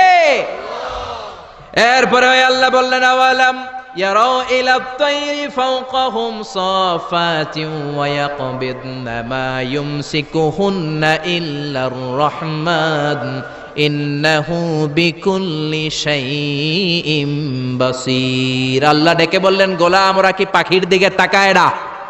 আওয়ালাম ইয়ারাউ ইলাত তাইর, ওরা কি পাখির দিকে নজর করে না? ফাওকাহুম সাফাতিন ওয়া ইয়াকবিদ, যেই পাখিগুলো ওদের মাথার উপর দিয়ে উড়ে বেড়ায়, যেই পাখিগুলো ওদের মাথার উপরে ডানাগুলো মেলে দেয়, আবার ডানাগুলো ঝাপটে জমিনের মধ্যে নেমে আসে, ওরা কি পাখির দিকে তাকায় না? কেউ যদি পাখি নিয়ে গবেষণা করে সে নাস্তিক হতে পারে। আপনি যদি পাখি নিয়ে রিসার্চ করেন আপনি নাস্তিক হতে পারবেন না। এজন্য আল্লাহ তাআলা পবিত্র আল কোরআন আল কারীমের অনেক জায়গায় পাখির কথা বললেন, পাখি দিয়ে আল্লাহ দৃষ্টান্ত দিলেন। সুলাইমান আলাইহিস সালামকে আল্লাহ তাআলা একটা স্পেশাল পাখি দিলেন, ওটার নাম হচ্ছে হুদহুদ। 1000 মিটার উপর থেকেও তার এই পাখির চোখে মেগাপিক্সেল এত বেশি ছিল, জমিনের দিকে নজর করেই জমিনের কত ফুট নিচে মিষ্টি পানি আছে এই পানির সন্ধান সে সুলাইমান নবীকে দিয়ে দিত। সুবহানাল্লাহ পড়েন। কত কিসিমের, কত ধরনের, কত রং বেরঙের পাখি যে আল্লাহ পৃথিবীতে বানিয়েছেন তার কোনো ইয়ত্তা নেই। হামিং বার্ড নামে একটা পাখি আছে, নর্থ আমেরিকাতে পাওয়া যায়, পৃথিবীর সবচেয়ে ছোট্ট সাইজের পাখি। এটা যখন প্রাপ্ত বয়সে পৌঁছে এই পাখিটার সাইজ হয় মাত্র 3 ইঞ্চি। কয় ইঞ্চি? পৃথিবীর সব পাখি সামনের দিকে উড়ে, আর এই হামিং বার্ড সামনেও যেমনি উড়ে পিছনের দিকে উঠতে পারে। সুবহানাল্লাহ কইলেন না? এই পাখিটা প্রতি সেকেন্ডে তার পাখা ঝাপটায় 80 বার। কয়বার? আমি আপনি আমাদের হাতগুলো 1 সেকেন্ডে ঝাপটাতে পারবো কয়বার? 4 বার, সবচেয়ে বেশি হলে 5 বার। আর এই পাখিটা প্রতি সেকেন্ডে তার ডানা ঝাপটায় 80 বার। চিল্লায় এখন সুবহানাল্লাহ। আলপিন সুইফট নামে একটা পাখি আছে, সাউথ ইউরোপের আল্পস পর্বতমালার পাশে এই পাখিগুলো পাওয়া যায়। গোটা বিশ্বে এটাকে সুইফট বার্ড বলে, সুইফট বার্ড। এই সুইফট বার্ড একবার শূন্যে উড়াল দেওয়া শুরু করলে 8 মাস উড়ন্ত অবস্থায় থাকতে পারে। আবার কোনো প্রয়োজনে পৃথিবীতে নেমে আসে, আবার উড়াল দিলে আবার 8 মাস, আবার নেমে আসে, আবার উড়াল দিলে আবার 8 মাস। সুবহানাল্লাহ পড়েন। হোমা বার্ড নামে একটা পাখি আছে, যে পাখিটা উড়ন্ত অবস্থায় ডিম পেড়ে দেয়, আর ওই ডিম জমিনে পড়ার আগেই উড়ন্ত অবস্থায় শূন্যে থাকতে ওই ডিম ফুটে বাচ্চা বেরোয়, ওই বাচ্চাও আবার শূন্যে উঠতে শুরু করে দেয়। এজন্য রাব্বুল আলামিন বলেন, আওয়ালাম ইয়ারাউ ইলাত তাইরি ফাওকাহুম সাফাতিন ওয়া ইয়াকবিদ মা ইউমসিকুহুন্না ইল্লার রাহমান ইন্নাহু বিকুল্লি শাইইন বাসীর। নাস্তিকগুলো কি পাখির দিকে নজর করে তাকায় না? কেমন করে তাদের উপর দিয়ে পাখাগুলো মেলে দিয়ে তারা উড়ে বেড়ায়। সাফাতিন ওয়া ইয়াকবিদনা, পাখাগুলো ডানাগুলো মেলে দেয়, আবার ডানা ঝাপটায়। এই পাখিগুলোকে শূন্যে কেউ ধরে রাখে নাই, ধরে রেখেছে একজন, তিনি হলেন আমার আল্লাহ। তিনি কে? এই যে পাখিগুলো শূন্যে উড়ন্ত অবস্থায় থাকতে পারে, ওদেরকে শূন্যে উড়ন্ত অবস্থায় রাখলো কে? জোরে বলেন কে? ছোট্ট হাঁসের বাচ্চা পৃথিবীতে আসার সাথে সাথে কেমন করে পানিতে সাঁতার কাটে। কে এই হাঁসের বাচ্চারা শিখালো যে তোর ডানা ঝাপটাতে হবে, পা নাড়াতে হবে? শিখালো কে? গাভীর পেট থেকে বাছুর বের হয়েই গাভীর ওলানের মধ্যে ঢু মারে। কে ওরে শিখালো ওই জায়গায় ঢু দে, ওইখানে ঢু মারলেই তোর রিজিক বেরোবে? কে শিখালো? সুবহানাল্লাহ কইতে মন চায় না? এজন্য আল্লাহ বললেন, ওরা কি পাখির দিকে তাকায় না? পাখির দিকে তাকালে তো পৃথিবীর কোন মানুষ নাস্তিক থাকতে পারে না। পাখিকে আরবিতে কি বলে বলেন তো দেখি? হ্যাঁ, কি? তয়ের। হ্যাঁ, তয়ের। আর বিমানকে আরবিতে কি বলে কে জানেন? তয়ের, তয়রান, তয়ের একই জিনিস। বিমান আরবিও যা, পাখি আরবিও তা। Birds and aeroplane maintain the same flying mechanism while flying. পাখি আর বিমান যখন আকাশে উড়ে একই সিস্টেমে উড়ে। এজন্য এই পাখির উপর রিসার্চ করে বিমান আবিষ্কার হয়েছে। সুবহানাল্লাহ পড়েন। কিন্তু আফসোসের বিষয় হচ্ছে আমরা বানাতে পারি নাই, এটা বানিয়েছে ইহুদিরা। উইলভার রাইট অর উইল রাইট, দুই ভাই মিলে বিমান বানিয়েছে 1903 সালে। ইউনাইটেড স্টেটস অফ আমেরিকার নাগরিক, এই দুই ভাই মিলে তারা বিমান বানিয়ে ফেললো। আমরা বানাতে পারি নাই। আমরা আছি মদ আর নারী নিয়ে, আমরা আছি হিন্দি সিনেমা নিয়ে, আমরা আছি মারামারি নিয়ে, আমরা আছি কাফের ফতুয়া দেয়া নিয়ে, আমরা আছি তর্কাতর্কি নিয়ে, জি বাংলা নিয়ে, স্টার জলসা নিয়ে, কিরণমালা নিয়ে। চিল্লায় বলেন ঠিক কিনা? স্টার জলসা হায়ারে জিহি বাংলা, নষ্ট করলো হয়ে আমার সোনার বাংলা। স্টার জলসা হায়ারে জিহি বাংলা, নষ্ট করলো হয়ে আমার সোনার বাংলা। ঠিক কিনা? কেমন করে পরকিয়া করতে হবে, শাশুড়ি বউয়ের মধ্যে কেমন করে কুটনামি লাগাতে হবে, এগুলো ট্রেনিং জি বাংলা, স্টার জলসা, হিন্দি সিনেমার ভেতরে আছে না নাই? আমরা এগুলো নিয়ে ব্যস্ত, কাফের ফতুয়া দিয়ে নিয়ে ব্যস্ত। কথায় কথায় আমাদের মুখ দিয়ে বেরোয় তুই কাফের, তুই 3 কারণে কাফের, তুই 5 কারণে কাফের, তুই 6 কারণে কাফের। এই কাফের মরলে এই কাফেরকে যেখানে কবর দেয়া হবে ওই কবরের উপর যে ঘাস উঠবে, ওই ঘাস যে গাভী খাবে, ওই গাভীর দুধ যে খাবে ওইটাও কাফের। এরকম ফতোয়া আছে না নাই? তো আমরা এই ফতোয়াবাজি নিয়ে ব্যস্ত। উইলবার রাইট আর অরভিল রাইট কোরআনের এই আয়াতের উপর রিসার্চ করে, গবেষণা করে এরা দুইজন বিমান বানিয়ে ফেললেন। এই দুই ভাই পাহাড়ের মধ্যে শুয়ে কত পাখি যে দেখেছে, কত পাখির ছবি যে এঁকেছে, কত পাখির মোশন এন্ড মুভমেন্ট নিয়ে তারা গবেষণা করেছে। করতে করতে করতে এই দুই ভাই বিমান বানিয়ে ফেলেছে। তবে এখনকার মতো এত উন্নত বিমান নয়, ছোট্টখাট্ট বিমান, একটু উড়ে আবার ধপাস করে জমিনে পড়ে, একটু উড়ে আবার ধপাস করে জমিনে পড়ে। সর্বপ্রথম ফ্রান্সের এক শহর থেকে আরেক শহরে পৃথিবীর প্রথম প্যাসেঞ্জার বিমান এক শহর থেকে আরেক শহরে ল্যান্ড করেছে। এই তো মানুষের স্বপ্ন বাস্তবায়িত হয়ে গিয়েছে। এতদিন মানুষ শুধু দেখতো হায় রে পাখি উড়ে, আমরা উঠতে পারি না। এখন পাখির চেয়েও আরো দ্রুত বেগে আমরা উড়ি, ঠিক কিনা? এই যে আপনারা হজে যান, কিভাবে যান? প্লেনে যান। প্লেনে যান তো বুঝলাম, উড়ে উড়ে যান না? পাখি আর কত দ্রুত উড়ে, পাখির চেয়েও দ্রুত বেগে আমরা উঠতে পারি, চিল্লায় বলেন ঠিক কিনা? এই বিমান আবিষ্কার হওয়ার আগ পর্যন্ত পৃথিবীর সব দেশের ছিল শুধু সেনাবাহিনী আর নৌবাহিনী। বিমান আবিষ্কারের পর শুরু হয়ে গেল বিমান বাহিনী। এখন সব স্বাধীন দেশের বিমান বাহিনী আছে না নাই? Air force, military. এখন মানুষ ড্রোন হামলা করে, মিসাইল হামলা করে, ব্যালিস্টিক ক্ষেপণাস্ত্র দিয়ে হামলা করে। United States of America Little Boy and Fat Man নামে দুইটা পারমাণবিক বোমা দিয়ে জাপানের হিরোশিমা নাগাসাকিকে ধ্বংস করে মেসাকার করে দিয়েছে। এমন ভাবে ধ্বংস করেছে, তারপরে কয়েক প্রজন্ম যারাই জন্ম নিত জাপানের হিরোশিমা নাগাসাকিতে বিকলাঙ্গ হয়ে জন্মাতো, হয় হাত নাই, নয় পা নাই, নয় চোখ নাই, নয় ঠ্যাং নাই, চিল্লায় বলেন ঠিক কিনা? এজন্য আল্লাহ বললেন, গোলাম আওয়ালাম ইয়ারাউ ইলাত তাইরি ফাওকাহুম সাফাতিন ওয়া ইয়াকবিদ মা ইউমসিকুহুন্না ইল্লার রহমান ইন্নাহু বিকুল্লি শাইইন বাসীর। এই পৃথিবীর স্বঘোষিত নাস্তিকগুলা কি পাখির দিকে নজর করে তাকায় না? পাখি নিয়ে কোন নাস্তিক যদি গবেষণা করে, ওই নাস্তিক আর নাস্তিক থাকতে পারে না, ওরে নাস্তিক থেকে আস্তিক বানায়া দিবে কে? এরপর আল্লাহ বললেন, আম্মান হাযাল্লাযী ইয়ারযুকুকুম ইন আমসাকা রিজকাহু বাল্লাজ্জু ফী উতুওয়িন ওয়া নুফুর। আল্লাহ বললেন, ও গোলাম, আমি আল্লাহ রিজিক দেই। আমি আল্লাহ যদি তোদের রিজিক বন্ধ করে দেই, কে আছে তোদের রিজিক দিতে পারে? রিজিক দেওয়ার মালিক কে? পৃথিবীতে যত খাবার আছে সব খাবারগুলো যদি নষ্ট হয়ে যায়, আমাদেরকে খাবার দিবে কে? ঘুম থেকে উঠে দেখলেন কোথাও কোনো খাবার নাই, বাজারে ফলমূল নাই, বিস্কুট নাই, আলু নাই, সিঙ্গারা নাই, কিচ্ছু নাই, ক্ষেতের মধ্যে কোনো ফসল নাই, গাছের মধ্যে ফুল ফল কিচ্ছু নাই। এরকম যখন অবস্থা হয়ে যাবে, আল্লাহ যদি রিজিকগুলো দেয়া বন্ধ করে দেয়, আপনাদেরকে রিজিক দিবে কে? খাদ্য দিবে কে? নাকি আপনাদের খাদ্যমন্ত্রী? আপনাদের খাদ্যমন্ত্রীও রিজিক দিতে পারবে না? প্রধানমন্ত্রী? জোরে বলেন।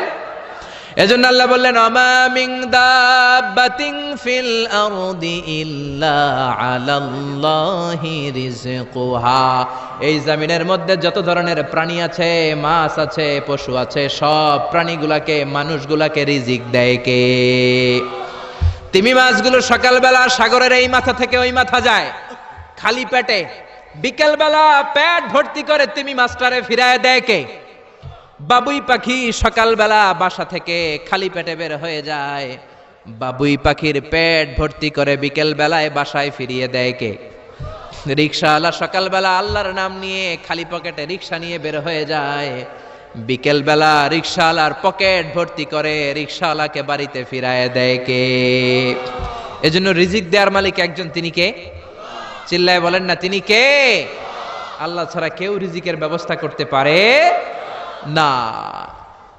সাইয়েদনা সুলাইমান আলাইহিস সালাম ছিলেন গোটা বিশ্বের বাদশা। 4 জন বাদশা যারা গোটা বিশ্বকে শাসন করেছে। এই 4 জনের 2 জন হচ্ছে মুমিন, 2 জন কাফের।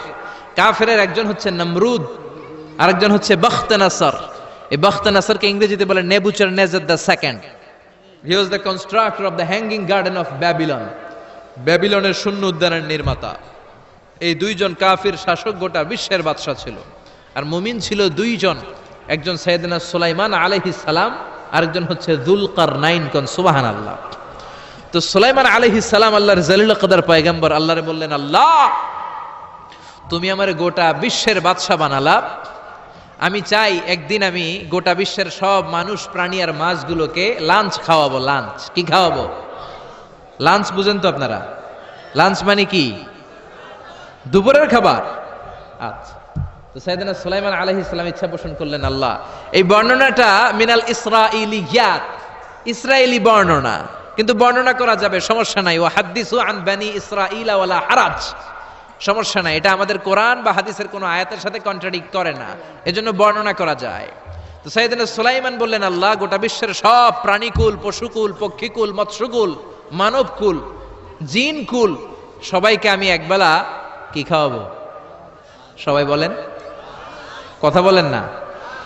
লাঞ্চ খাওয়াবো, দুপুরের খাবার। সবাই বলেন কি খাওয়াবে? দুপুরের খাবার খাওয়াবো। আল্লাহ বললেন, no, it's not your duty man, it's not your job. Sulaiman এটা তোমার কাজ না, এটা আমার কাজ, তুমি পারবা না। সাইয়েদনা সুলাইমান বললেন, আল্লাহ লেট মি ট্রাই, আমার একটু চেষ্টা করতে দেন না, আমার মনে বড় শখ, গোটা বিশ্বের বাদশা আমারে বানায় দিলেন, গোটা বিশ্বের প্রেসিডেন্ট করে আপনি আমাকে সিলেক্ট করলেন, আমি যদি একবেলা সবারে মেহমানদারি করাইতে পারতাম, আমার কলিজাটা ঠান্ডা হয়ে যেত। সুলাইমান আলাইহিস সালামও জোরাজুরি করতে শুরু করলেন, আল্লাহও রাজি হয় না, সুলাইমান নবীও ছাড়েন না। পরে সুলাইমান আলাইহিস সালামের জোরাজুরির কারণে আল্লাহ বললেন, ওকে ট্রাই করে দেখো পারো কিনা। সাইয়েদনা সুলাইমান আলাইহিস সালামের অনুসারী ছিল জিনেরা। জিনেরা ওনার কথা শুনতো, সব জিনদেরকে নিয়ে বসালো, জিনদের সাথে গোল টেবিল বৈঠক। জিনের বাদশারে বলল, জিনের বাদশা আমি গোটা বিশ্বের সব মানুষগুলোকে একদিন দুপুরের খাবার খাওয়াবো, যাও সাগরের পাড়ে 40 কিলোমিটার জায়গার মধ্যে খাবারের আয়োজন করো। জিনের বাদশা বিশাল বিশাল ড্যাগ পাতিল নিয়ে সমস্ত জিনদেরকে নিয়ে রান্না বান্নার কাজ শুরু করলো। আফ্রিকার জঙ্গল থেকে আস্ত আস্ত গরুগুলোকে এনে ফ্রাই করতে আরম্ভ করলো, হরিণগুলোকে রোস্ট করতে আরম্ভ করলো, সাগরের তিমি মাছগুলোকে ভুনা করতে শুরু করলো, আকাশের বড় বড় পাখিগুলোকে রোস্ট করতে শুরু করলো। 40 কিলোমিটার ব্যাপী জায়গা নিয়ে খাবার তৈরি করা হচ্ছে, কারণ সাইয়েদনা সুলাইমান আলাইহিস সালাম গোটা বিশ্বের মানুষকে, গোটা বিশ্বের প্রাণীগুলোকে একদিন দুপুরের খাবার খাওয়াবে। তো 40 কিলোমিটার জায়গার মধ্যে খাবারের আয়োজন করা হলো। সাইয়েদনা সুলাইমান আলাইহিস সালাম বললেন, রান্না করতে থাকো। করতে করতে বিশাল রান্নার স্তূপ, বিরিয়ানির স্তূপ, খিচুড়ির স্তূপ, পোলাওয়ের স্তূপ, রেজালার স্তূপ, ঝাল গরুর মাংসের স্তূপ, কোরমার স্তূপ, সব কিছুর স্তূপ করা হলো। ফল মূল মাছ মাংস এনে স্তূপ করা হলো 40 কিলোমিটার এরিয়া নিয়ে। কয় কিলোমিটার? সবাই বলেন কয় কিলোমিটার? সব যখন রান্না শেষ, চলে এলো সেই মাহেন্দ্রক্ষণ, সেই মাহেন্দ্র দিন, যেদিন তিনি আপ্যায়ন করাবেন। সাইয়েদনা সুলাইমান আলাইহিস সালাম উদ্বোধনী ভাষণ দিবেন, মানে উদ্বোধন করবেন। খাবার উদ্বোধন করা লাগবে না, এটা তো গোটা বিশ্বের মানুষ খাবে, মহাবিশ্বের সব প্রাণী খাবে। উনি উদ্বোধনী বাক্যে বললেন, আমি বেশি কিছু বলতে চাই না, মাছেরা লাইন ধরবে সাগরের এই দিক দিয়ে, পাখিরা লাইন ধরবে ডান দিক দিয়ে, মানুষ লাইন ধরবে বাম দিক দিয়ে, জিনেরা লাইন ধরবে সামনে দিয়ে, আর বনের পশুরা লাইন ধরবে জঙ্গলের এই দিক দিয়ে। লাইনে লাইনে আসো, তোমাদেরকে খাবার দেয়া হবে সকাল থেকে সন্ধ্যা পর্যন্ত, যার যত মনে চায় পেট ভর্তি খাবার দেয়া হবে। ইন দ্য মিন টাইম সাগরের ভেতর থেকে এক বিশাল আকৃতির তিমি মাছ হা করে ডেকে বলল, সুলাইমান আমি লাইন টাইন মানি না। কি মানি না? তুমি তোমার উদ্বোধনী বক্তব্যে বলেছো লাইন ধরে খাবার নিতে হবে, আমি লাইন টাইন মানি না। আমার পেটে প্রচন্ড ক্ষুধা, ক্ষুধার জ্বালায় আমি মরতে বসেছি, আমি লাইন মানি না, খাবার দাও। সাইয়েদনা সুলাইমান আলাইহিস সালাম বললেন, আমি নবী মানুষ, আমি বেলাইন করতে পারি না। সাইয়েদনা সুলাইমান বললেন, আমি লাইন ছাড়া খাবার দিতে পারি না। তিমি মাছ বলে, আমি লাইন মানি না, আমার পেটের ভেতরে এত ক্ষুধা, ক্ষুধার জ্বালায় আমি মরে যাচ্ছি। তোমার এই মেহমান খানায় এসে খাবারের অভাবে আমি যদি তিমি মাছ মারা যাই, কিয়ামতের দিন আল্লাহ তোমারে ছাড়বে না রে সুলাইমান। সুলাইমান আলাইহিস সালাম পড়ে গেছে বিপদে। হায় হায়, আসলে যেটা যদি মরে যায় তাহলে তো সমস্যা, একটা ব্যাড রেকর্ড হয়ে যাবে, ঠিক কিনা? তো উনিও লাইন মেনটেন করতে বলতেছেন, তিমি মাছও লাইন মানবে না, বেলাইন। কিছু লোক আছে এরকম, পুলিশ দাঁড়ায় আছে, র্যাব দাঁড়ায় আছে, ওর মধ্যে বেলাইন করে ফেলায়, আছে না নাই? তিমি মাছ বলে, আমি লাইন টাইন মানি না। তো সুলাইমান আলাইহিস সালাম বললেন, ঠিক আছে সবার জন্য লাইন, শুধু এইটার জন্য বেলাইন। উনি ঘোষণা দিলেন, যাও এটারে খাবার দাও। তো তিমি মাছ বলল, সুলাইমান, আমি এই যে আমার মুখটাকে, বিশাল মুখটাকে হাঁ করে রেখেছি, আমার মুখের ভেতরে জিনদেরকে বলো খাবার ঢুকায় দিতে, যতক্ষণ না আমার পেট ভরবে আমি হাঁ করে থাকবো। চিল্লায় কোন আল্লাহু আকবার। সাইয়েদনা সুলাইমান আলাইহিস সালাম ভাবলেন, বিশাল একটা আস্ত গরুর রোস্ট যদি ঢুকায় দেয় তাইলেই তো শেষ, কেল্লা ফতে, ঠিক কিনা? সাইয়েদনা সুলাইমান বললেন, যাও আফ্রিকার জঙ্গলের যে গরুগুলো রোস্ট করেছো, একটা রোস্ট এই তিমি মাছের পেটের ভেতরে ঢুকিয়ে দাও। জিনের বাদশা যে রোস্ট ঢুকায় দিস, ওইটা হা করেই আছে। সাইয়েদনা সুলাইমান বললেন, কয়েকটা খাসি মেরে দাও। খাসি মেরে দেয়া হলো, ওটা হা করে আছে। কয়েক বস্তা বিরিয়ানি মেরে দাও, মেরে দেয়া হলো। বললো আরো 10টা গরু ঢুকায় দাও, হা করে আছে। আরো 50টা খাসি ঢুকায় দাও, হা করে আছে। আরো কয়েক হাজার তিমি মাছ রোস্ট করে ঢুকায় দাও, ঢুকায় দিতেছে। খাবার যত আছে দিতে শুরু করলো। ইন দ্য মিন টাইম 1 কিলোমিটারের খাবার শেষ। সুবহানাল্লাহ কইবেন না? তিমি মাছ বিশাল বড় হা করে বসে আছে সাগরে। জিনের বাদশা খাবার দিতে লাগলো। 1 কিলোমিটার শেষ, 5 কিলোমিটার শেষ, 10 কিলোমিটার শেষ, 20 কিলোমিটার শেষ, 30 কিলোমিটার শেষ, 40 কিলোমিটার শেষ। এখনো তিমি মাছের মুখ হা করা আছে না নাই? সাইয়েদনা সুলাইমান সিজদায় পড়ে গেলেন, আল্লাহর ডেকে বললেন, মাবুদ রে, আমি বুঝতে পারি না আসলে রিজিক দেওয়ার মালিক আমরা না, গোটা বিশ্বের সবাইকে খাওয়ানোর ক্ষমতা আমার নাই, রিজিকের মালিক একজন, তিনি কে? তিমি মাছ ডেকে বলে, ও সুলাইমান, প্রতিদিন রব্বুল আলামিন 3 লোকমা খাবার আমারে খাওয়ায়, 3 লোকমা খাবার সাগর থেকে আমাকে সংগ্রহ করে দেয়। তুমি যে 40 কিলোমিটারের সব খাবারগুলো আমার পেটের ভেতরে ঢুকিয়ে দিয়েছো সুলাইমান, আল্লাহর 3 লোকমা খাবারের 1 লোকমার সমানও হয় নাই। আরো আস্তে কোন সুবহানাল্লাহ। এজন্য রিজিক দিতে পারে একজন, তিনি কে? আরো জোরে বলেন, কে? এই সূরাটা আল্লাহ শেষ করলেন কি বলে? قل أرأيتم إن أصبح ماؤكم غورا فمن يأتيكم بماء معين। বলো দেখি সবে, শুকাইয়া যদি যায় এই পৃথিবীর পানি, তাহলে হেথায় তটনির ধারা কে দিবে সবারে আনি। চিল্লায় পড়েন আল্লাহু আকবার। একদিন ঘুম থেকে উঠে যদি দেখেন টিউবওয়েল চাপছেন, পানি নাই, নদীর মধ্যে পানি নাই, ট্যাপ ছেড়ে দিলেন, ট্যাপ থেকে কোনো পানি নাই, আপনারে পানির ব্যবস্থা করে দিবে কে? কেউ করে দিতে পারবে আল্লাহ ছাড়া? একটু কল্পনা করেন না, আগামীকালের সকালটা, ঘুম থেকে উঠলেন, মুখ ধুবেন, টয়লেট করবেন, ফ্রেশ হবেন, ট্যাপে পানি নাই, টিউবওয়েলে পানি নাই, বাজারে মিনারেল ওয়াটারও নাই, কোথাও পানি নাই, কি করবেন? পানি দেওয়ার মতো কেউ আছে? জোরে বলেন। এজন্য পানির মালিক কে? জোরে বলেন। এই পানি দিয়ে আল্লাহ আবার শাস্তিও দেয়। পানির অপর নাম যেমনি জীবন, আবার পানির অপর নাম হচ্ছে মরণ। চিল্লায় বলেন ঠিক কিনা? সাইয়েদনা নূহ আলাইহিস সালামের উম্মতকে এই পানি দিয়ে, প্লাবন দিয়ে আল্লাহ শেষ করে দিয়েছেন। চিল্লায় বলেন ঠিক কিনা? এজন্য পানির মালিক আল্লাহ। পানি চাইতে হবে শুধুমাত্র কেবলমাত্র একজনের কাছে, তিনি কে? নাকি বৈশাখীর কাছে চাবেন? নাকি ইন্দ্রদেবের কাছে চাবেন? হিন্দুরা পানি চায় ইন্দ্রদেবের কাছে। কার কাছে?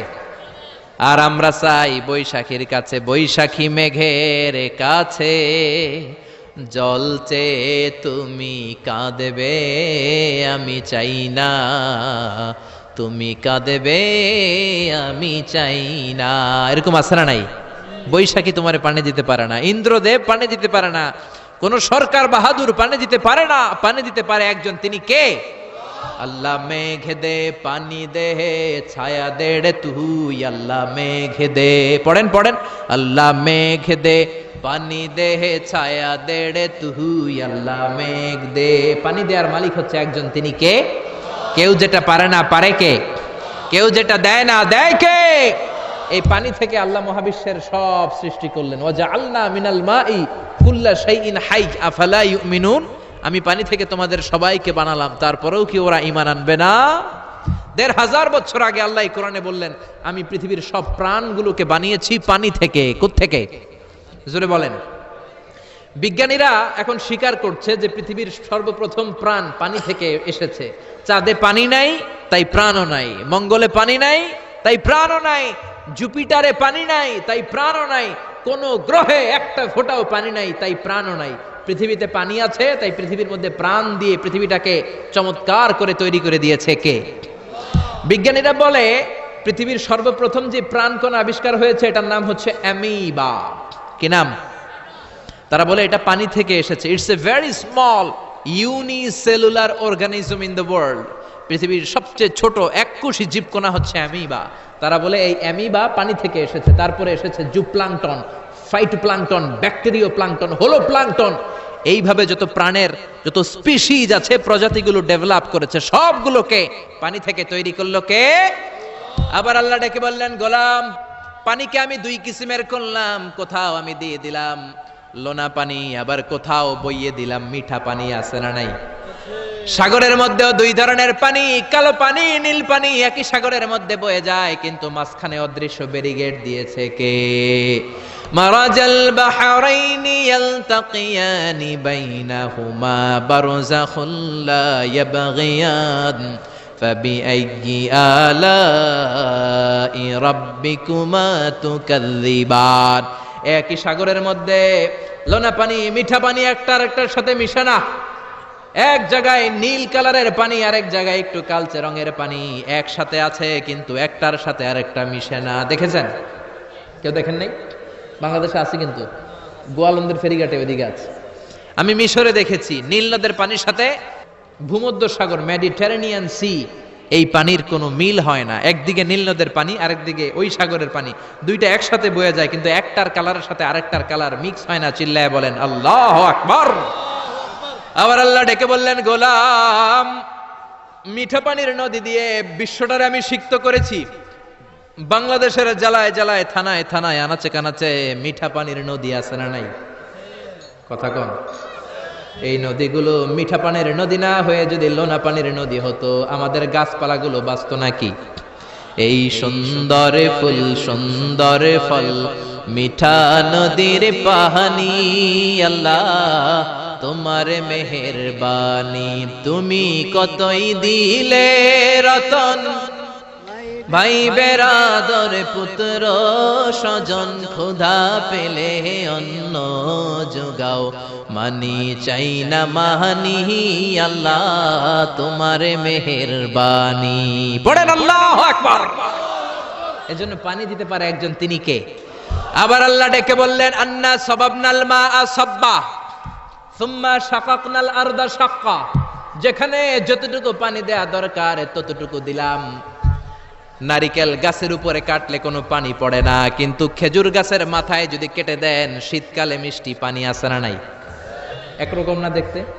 নারিকেল গাছ, খেজুর গাছ, রাস্তার এই পাশে নারিকেল গাছ, রাস্তার এই পারে খেজুর গাছ। খেজুর গাছ চিনেন তো? খেজুরের রস খান না আপনারা? নারিকেল গাছের মাথায় কেটে দিলে কোনো রস নাই, শুকনা। আর খেজুর গাছের মাথায় যদি আপনি কেটে দিয়ে একটা ঘটি দিয়ে দেন, সকালে মিষ্টি রসের ব্যবস্থা করে দেয় কে? আবার আখের ভিতরে মিষ্টি রস দিলেন, আখ। আখ বলেন নাকি গ্যান্ডারি বলেন?